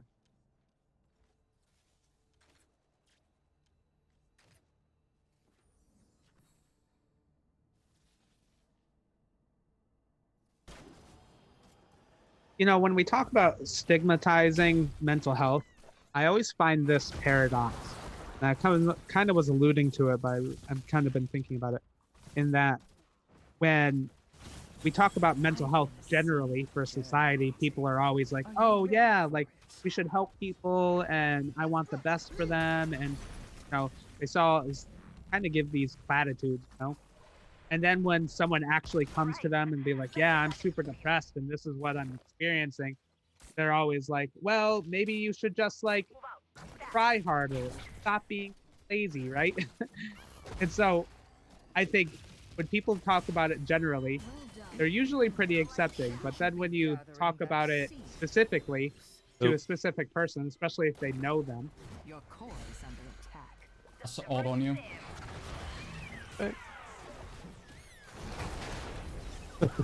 I am done.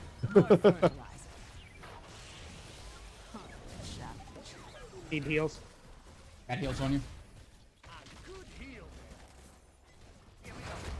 If it's still up when That one's pushing up daisies. I res, I'm gonna try to take one of those camps.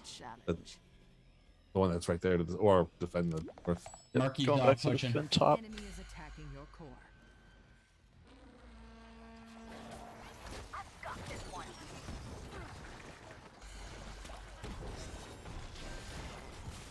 Yep, they got the camp. Admit it, you enjoyed that. They do a good job of getting a lot of camps. We can rotate down to seed. Next seed, try to. Another seed is about to sprout, heroes. Are you ready? How many more seeds do we need? One. One. So did they. Next seed.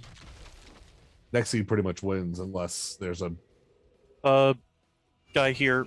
Yep, Punch. I'm rotating. Coming to your house. He ate me.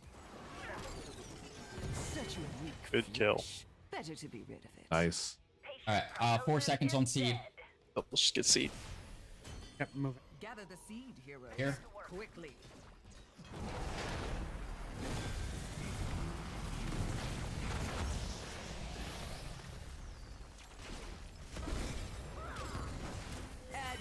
Got it.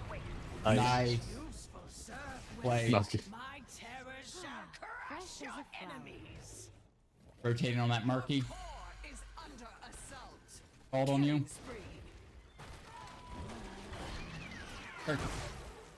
Chase that Murky down. going. Looks like it's going top. Yeah.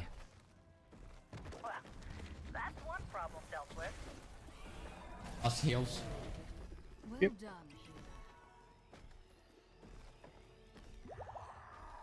I'll take care of it. Yeah, Murlocs.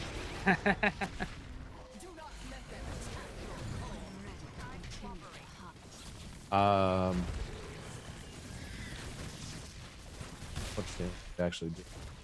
I'm gonna Hearth because they're doing enough damage that it's actually moving. Yeah. Yeah, stop the Murky from getting And it's power. Murky's there. God, buddy.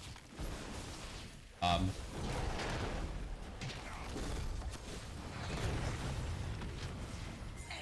slain. I'm eating. Alright, somehow disrupted them. Whoa. Phoenix, I got heals on you. No, heals.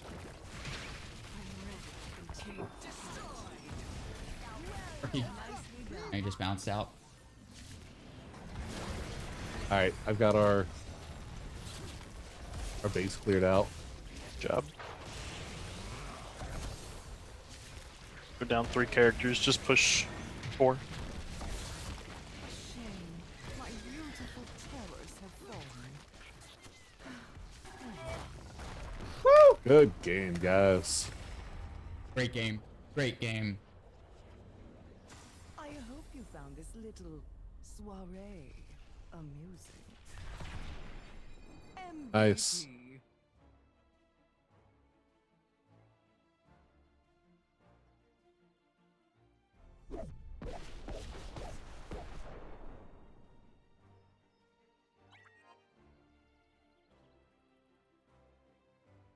Yep.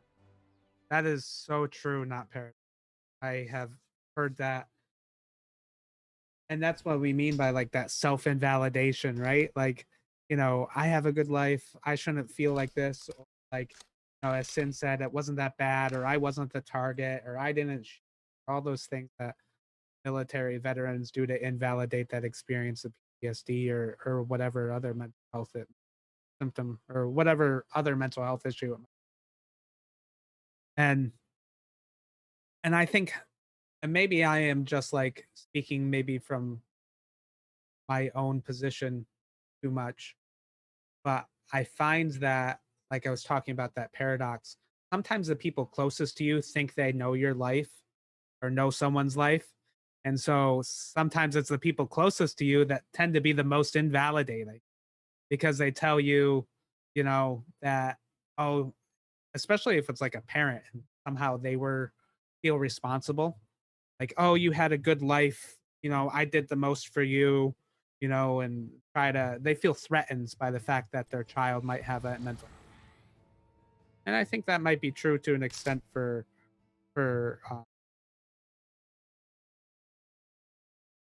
veterans, that they have loved ones or other people in the unit that might have been through the same experience but didn't come with PTSD or didn't develop PTSD due to that experience, and then they end up invalidating each other.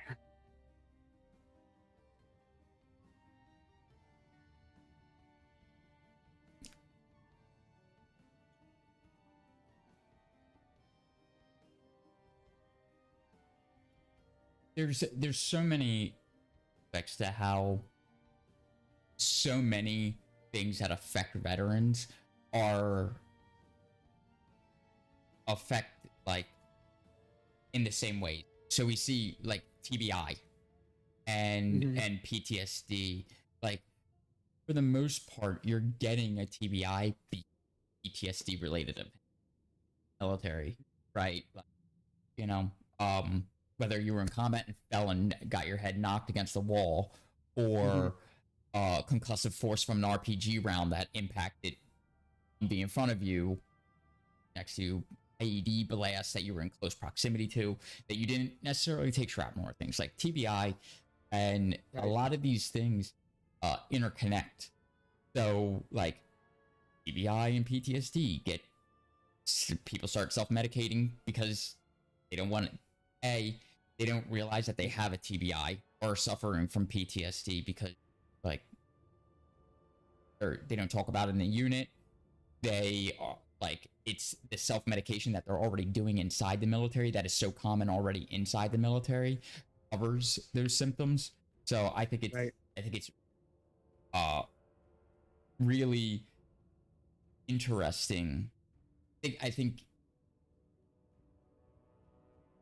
stigmatization of mental health, like in relation to the veteran experience, so strange because there's physical injury and moral injury that goes in, like moral injury and the tie into PTSD involving that and the slash not difference, you know.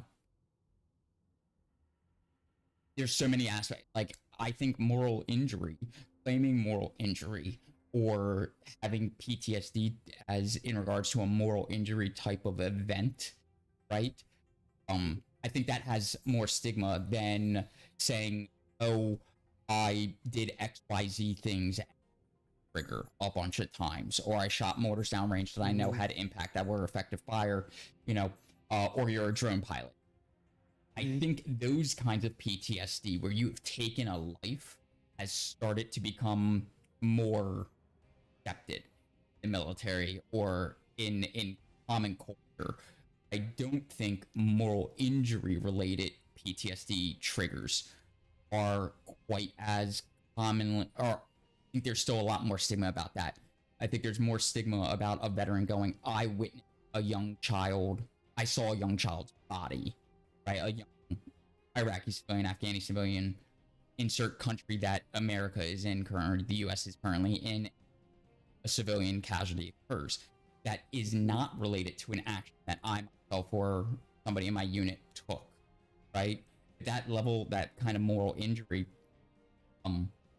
there is more stigma about it. A lot of misunderstanding because moral injury is a whole new thing that psychology is psychologists are discussing. The VA is just starting to approach, and I think you can speak a little bit more about moral injury and that correlation. But I think there's levels to the stigma, and I think moral injury has more stigma than a lot of other things.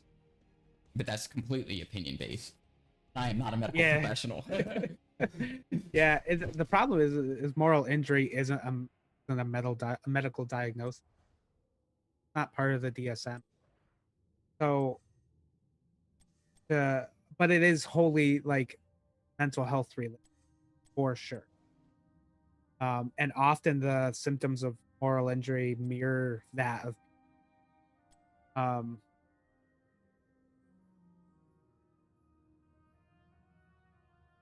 yeah, I think people understand the connection between moral injury and PTSD. And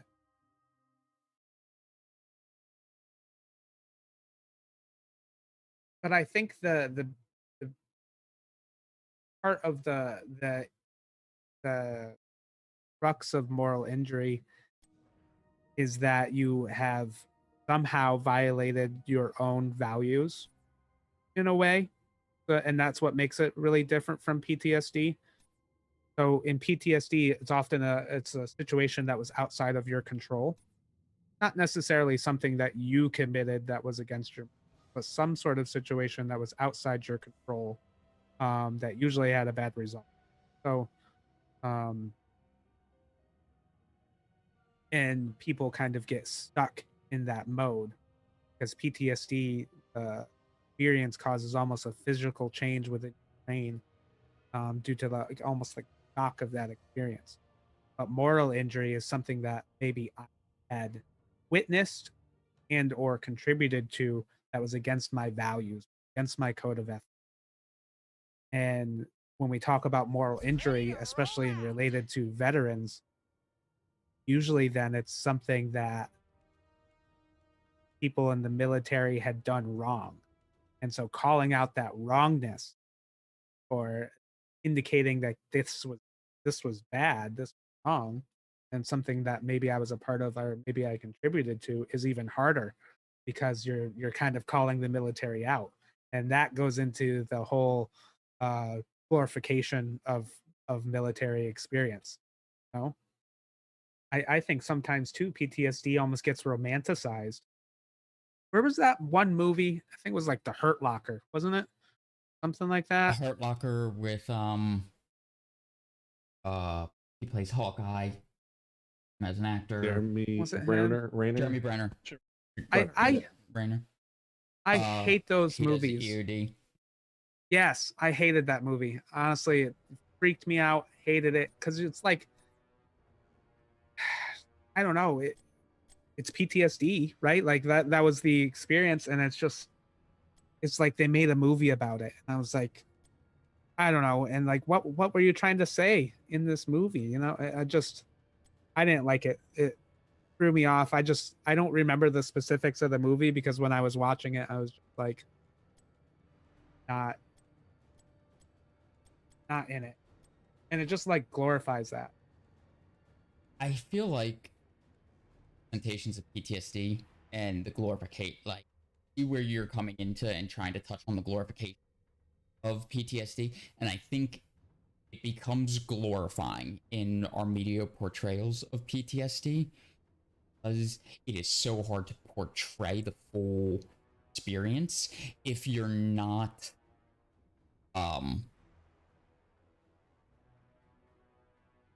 because the preceding incident that normally gets displayed on in the show, right? The combat gets often related to the physical experience, so you get the high pitched whine to represent to cause anxiety in the audience, but also to represent shell shock or this, and it's very hard to relate the internal in mentality and like how executive dysfunction is displayed, the symptom, how like suicidal ideation, passive suicidal ideation is done. It's easy to show active suicidal ideation, active homicidal ideation, and the movies do a great job of showing those active roles because it becomes active when you start taking steps. You start tying a noose, you're loading ammunition, like in those scenes in movies, right?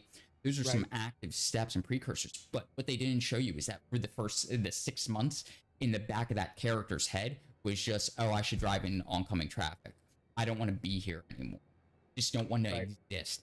And those things don't, like, that active eating away at the internal monologue and the internal narration of the self it's not easy to encapsulate inside of a 1 hour movie that is, because of the ties between the entertainment industry and the military entertainment complex, is often the approach and the framing of that military trauma or military encounter is framed beneficial and glorifying the military experience because it's interest, because of moneyed interest in the production of movies that we talk about on our other shows here.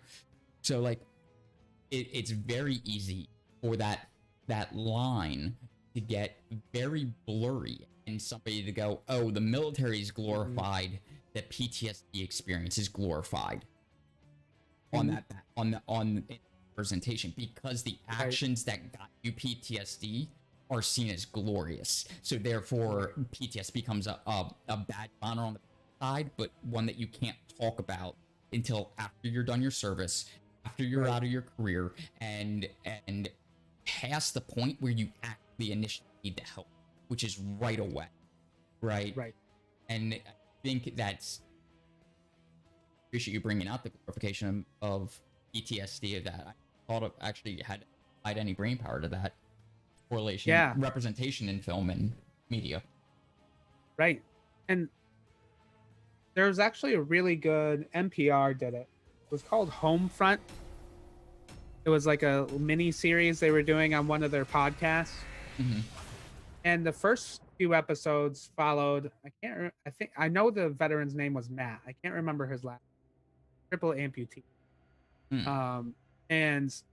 And his experience of PTSD and trying to care for himself all at the same time. And they also told the story, though, of his partner, how his PTSD affected his partner. during this time period. And just, it was interesting how sometimes when people experience PTSD, they don't want to attribute what they're doing to the symptoms of PTSD. So they justify their behavior in some way. So this veteran, this story, he was patrolling his local community with an arsenal of guns and wearing like body armor while he's driving his truck around his community, patrolling and trying to prevent crime, right? And he justified this behavior because like he hung out with police and like looked at crime rates and things like that. So it's like there was all these things that he did to like justify this very much PTSD related behavior. She didn't notice at first. And so it's interesting that, you know, I the stereotype in the movie sometimes is stereotype in the movie is like they do something wrong and then the person like breaks down crying or something or immediately feels guilty. That's often not the case.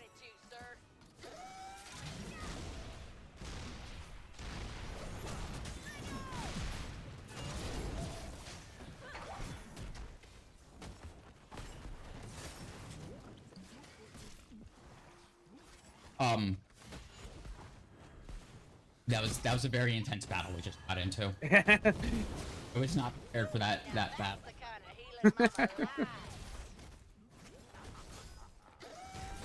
Oh shoot! Come on, come down towards me, Phoenix.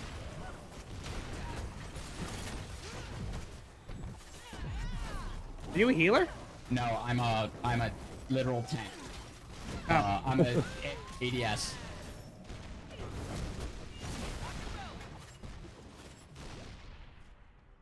Who's our healer? Techno's our healer. Okay. I wanted to throw it back at Paradox. I wanted in your practice and in your experience, do you feel about the shift in stigmatization towards the veteran experience? Do you treat veterans? Yeah, I'd love to know more.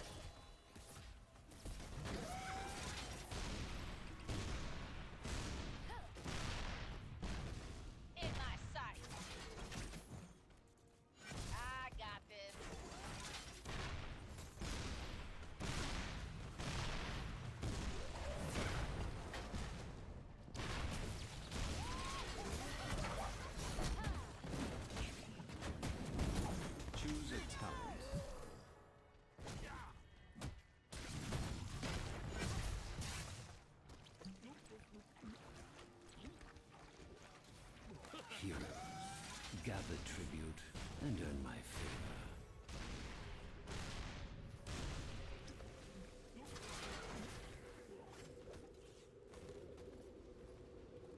Delighted to, sir.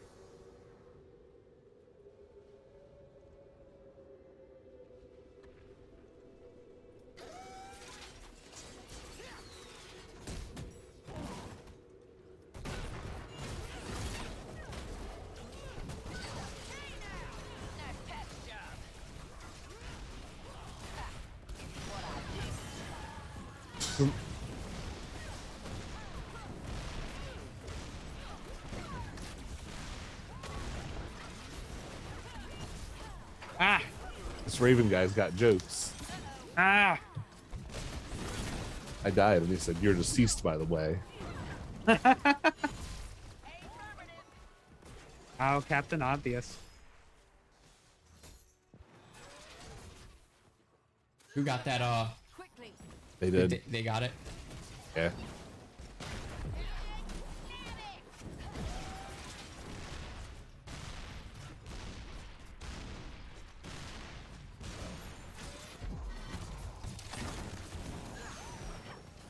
Nice heals, Techno. Thank you.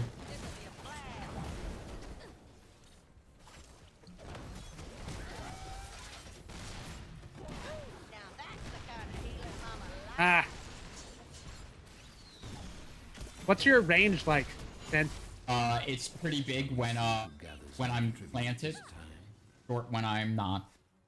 If I'm moving, I'm range. Okay. It's in bottom. Yep, moving. I'm with Hoss. I got up and Hoss.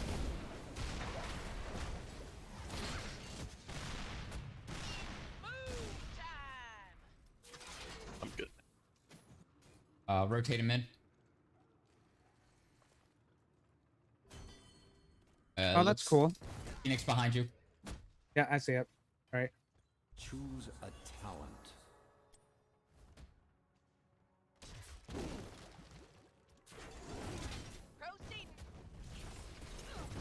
I'm the hell for sure.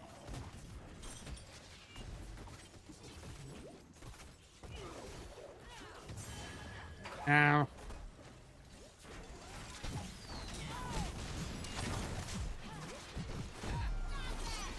I'm dead. I got me that time.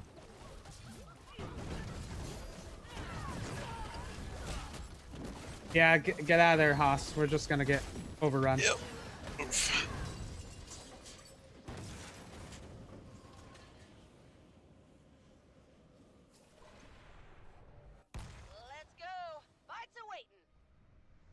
We should capture some of these points. Now, Paradox, I would love to hear like just thoughts about the research or anything you'd be willing to share with us. Like the topic is fascinating and it's important to us here, because a lot of us have these issues, like mental health in general affects the veteran population so much that I think most of us find it pretty interesting and important to talk about. I would love to hear more about any tools too. Like, I am a clinician. I don't work with veterans anymore, but any of these types of tools is super helpful. I'm here, son. Just planted, put some shots on. Good. Oh. I There's can a move lot of very them. slowly in siege mode now. Oh, crap. Yeah, they're all there.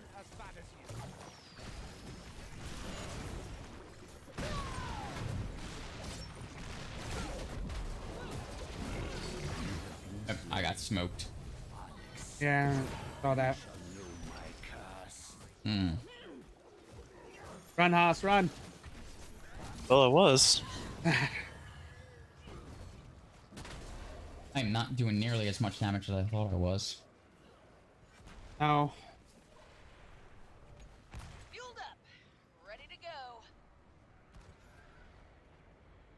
They got a hard push. Phoenix, I'm coming to you.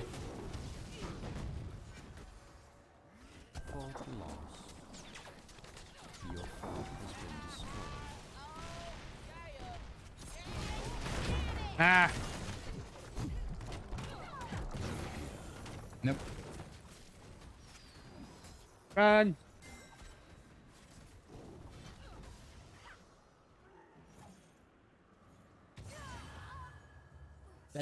That's really interesting, Paradox.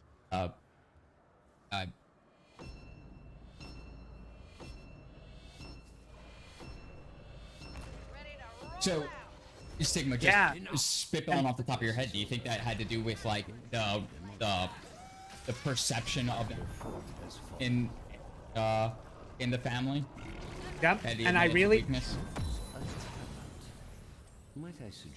think it could be related to issues of masculinity and like feeling like they're less than, or like, you know, now I have to be taken care of for some reason, you know. There's a lot of those issues of masculinity within the family and how I'm perceived as a man now. Lost.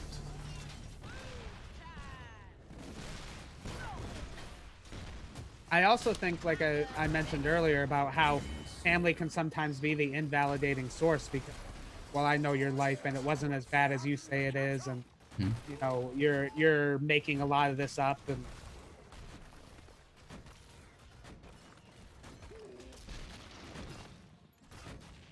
and it's unfortunate because No, we as a society kind of say one thing and then do another.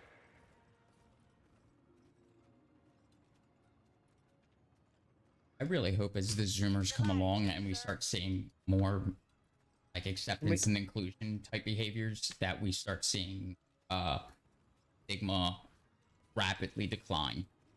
Really hope. There's big push bottom. But that's what I mean by that paradox. You know, like we say one thing as a society, but then we meet somebody with depression, or we have a friend or like a relative or something, and then we invalidate.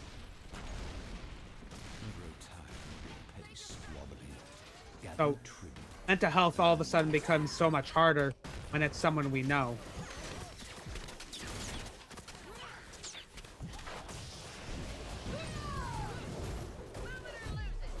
Ah, my God. Ah, one guy specific. I somehow thread the needle on Right. that entire 5-pack and missed them all.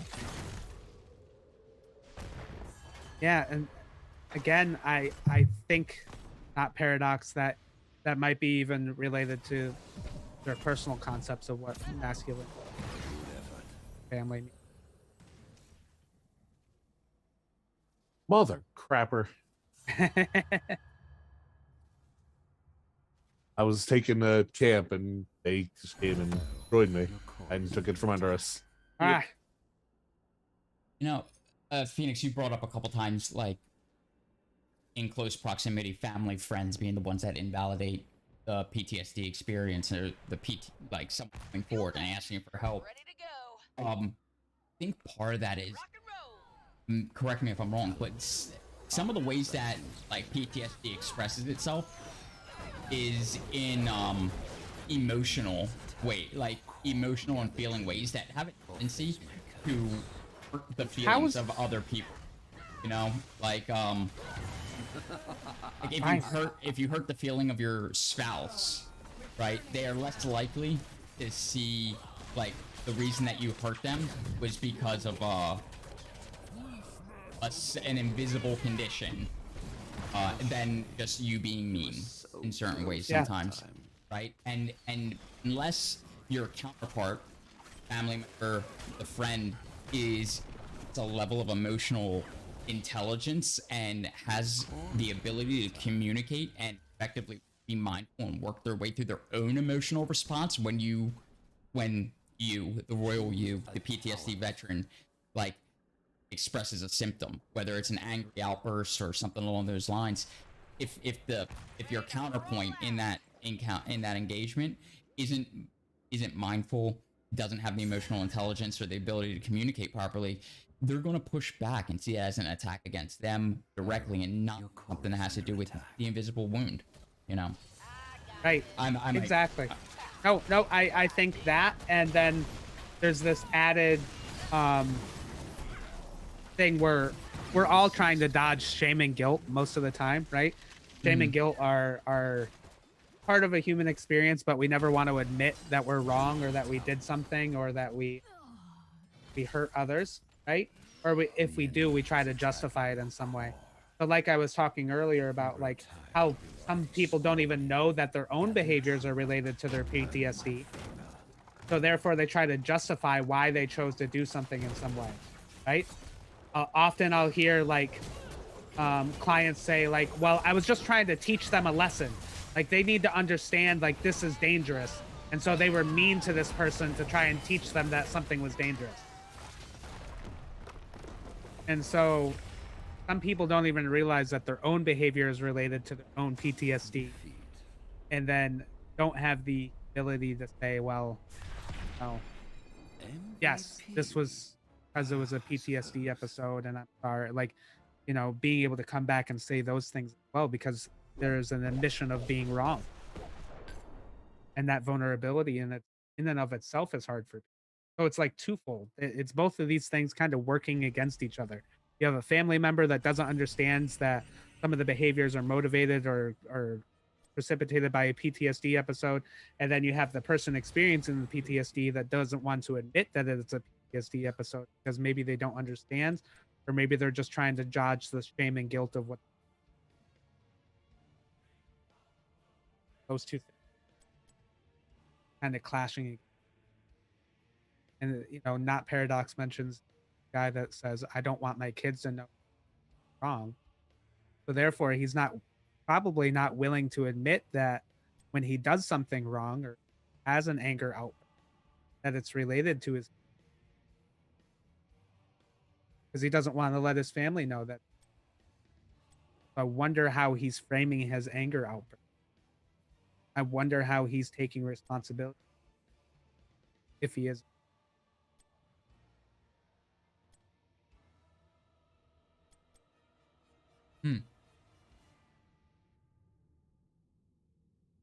Deep. Yeah, mental health is so weird because and want to show grace and understanding for people that have mental health issues that harm other people, but at the same time we also have to have boundaries with them. So it's really difficult to show that empathy while maintaining a good boundary, right? I'm sorry that you're struggling today, but you still can't talk to me. Right? Being able to do both those things is, and if both, that's why mental health treatment will also come with like family counseling too, because the family is not aware and the family can't work together as a team to sometimes address these. Then it becomes this cycle of trying to dodge shame and guilt and not apologizing and not being accountable and not taking responsibility for my own actions, not being able to put up boundaries. Because boundaries are important. You need. But I think, are we done? We got one more in us? I think we got one more. Yeah, we got one more. We got one more win to get. Yeah, we got one more win. We got one more win. All right. Techno, I can also run healer instead. I was doing decent healing. Seems like they want to stay healer. GXG platform, thanks for joining us. Coming in. GXG. Welcome to the party. Yeah, we have GXG platform in the chat. I'm not good with these memes. I don't even know what that meme means. I'm such a boomer. The emote? I think the emote's waving. I think it's a hello emote. Oh, it's just a hello. Yeah, I can't tell. It's on my screen. Well, you can hover over it and it kind of tells you a little bit. I'm terrible with these. All right. I'll run Kel'Thas.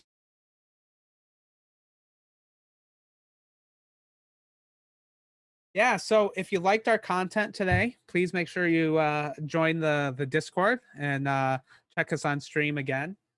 Do we want to kind of go over some of the things we got this week? Sure. Before we get started and as we're waiting for a game?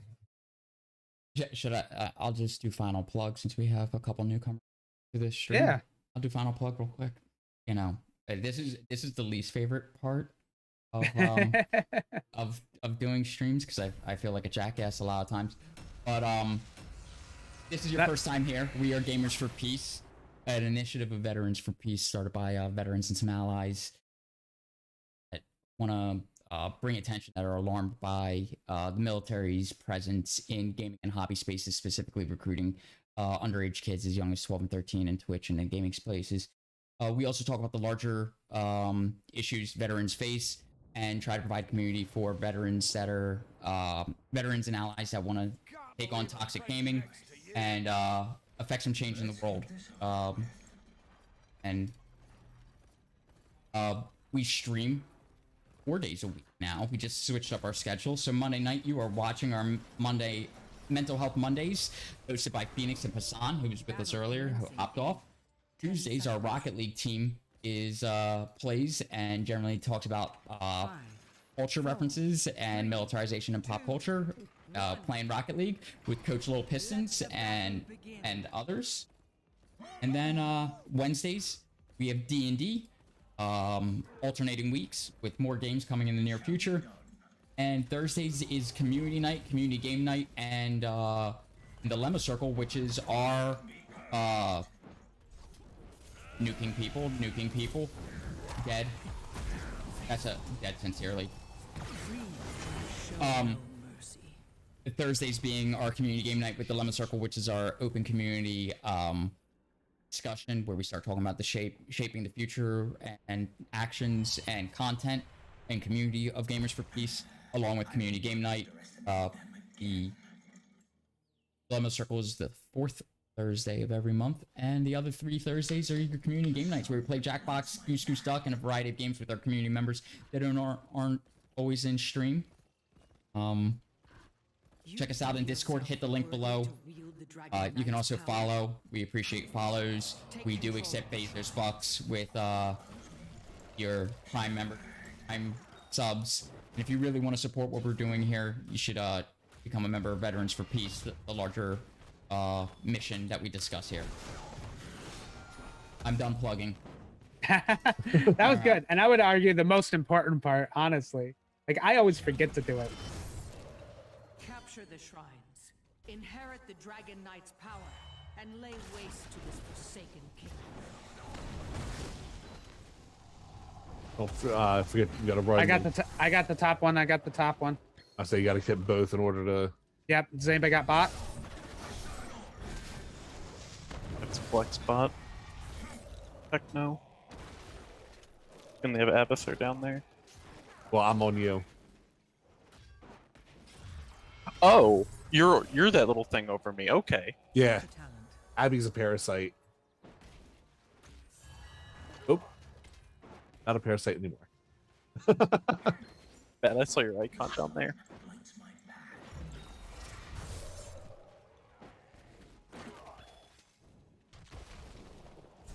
Oh, we got company. A lot of company on the bottom there. Yeah, I'm going that bottom. Genji just absolutely destroyed me.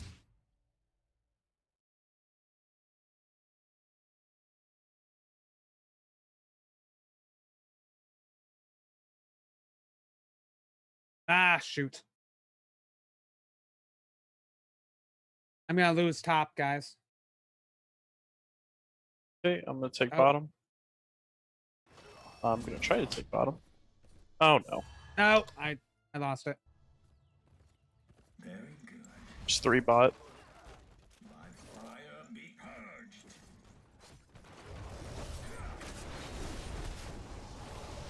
That Genji is AOP.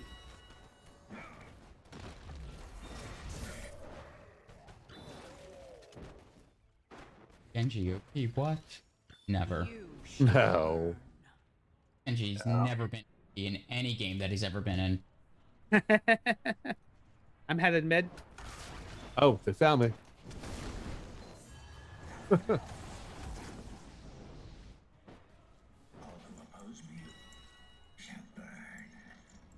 Whoa!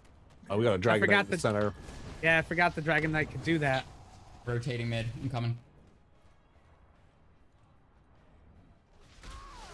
Ah!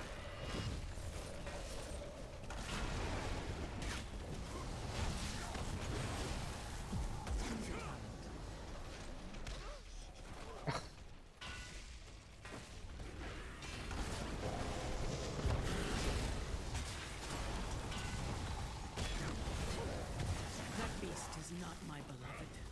Not anymore. Well, that was rather entertaining. Not a lot of places to hide on this. I don't like it.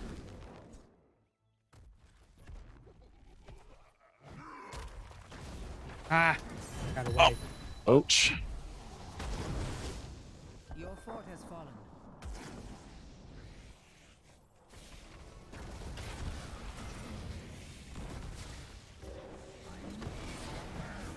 A minor defeat.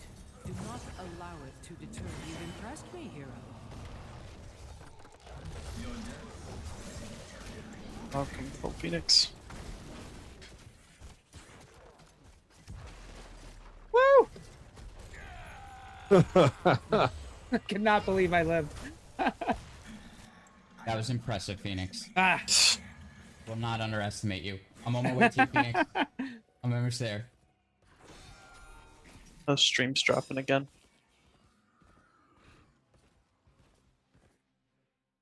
I don't like when stream is dropping, and Can I we don't get this? understand why.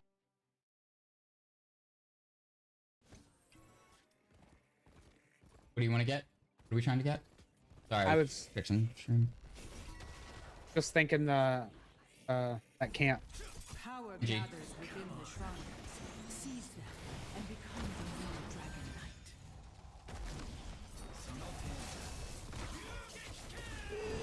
Knight. Ah, I'm gonna get killed. Yep, I'm dead. I'm fucked. Yep. I'm running. I'm running. Not gonna make it. Nope. Take your Nope. revenge, hero. Nope. Was not gonna make that one. That kind of hurt my feelings. Take hold of the shrines. Yeah. Earn the Dragon Knight's power.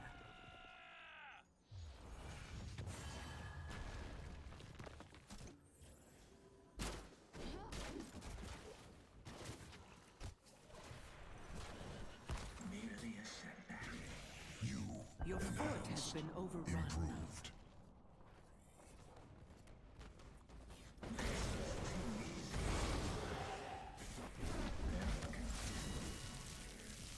Ah.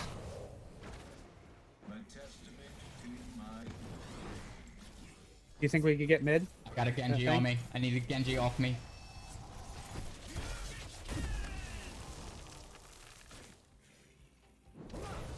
I'm gonna go top and see if I can get that shrine. Okay.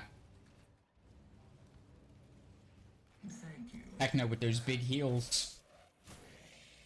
The fire comes. Damn it! Dead. Choose a talent. Alright.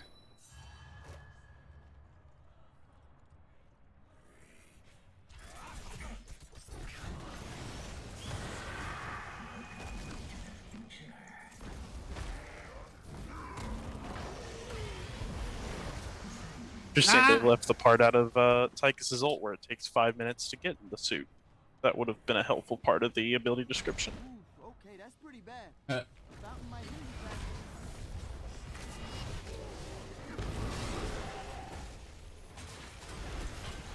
It seems you have lost a key. How do you like it? I have seen enough. For now.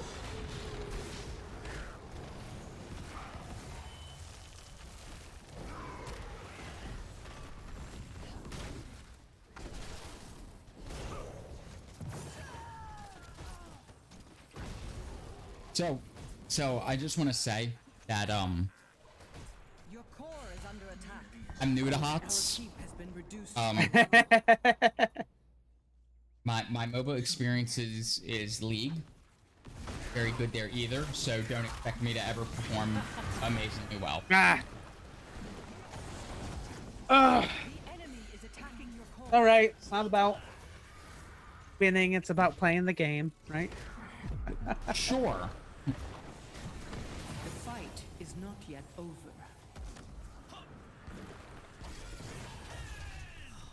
This Genji. Yeah. Holy poop.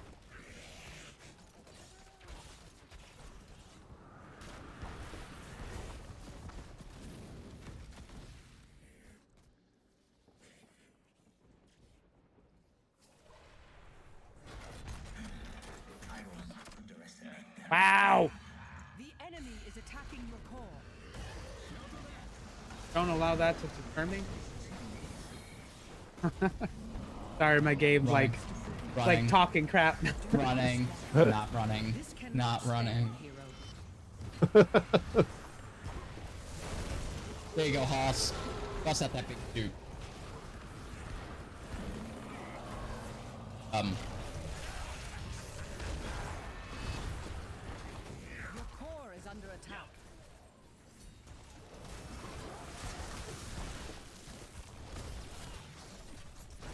My husband is dead. Remind us. All right.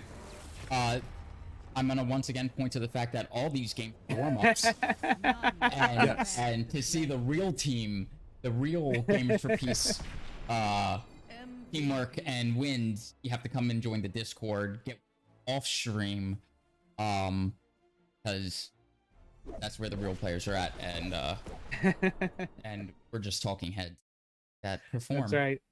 That's right. These were warm-ups. Same. The takeaway. All right, y'all. Thanks for joining us tonight. Yeah. On that note, any last minute words from anybody? Pierce, you got anything you want to add? Last things you want to say? Seek help. I mean, that's honestly, I mean, we're talking about a lot of withdrawal. We're talking about PTSD. We talked a lot of good stuff tonight, a lot of good topics. Don't be afraid to seek help. If you're afraid to go to your family, if you're afraid to go to your friends, you can find strangers. The resources are online. Join our Discord. We will be there for you to talk to, and we can give you resources. I mean, don't fight. Right.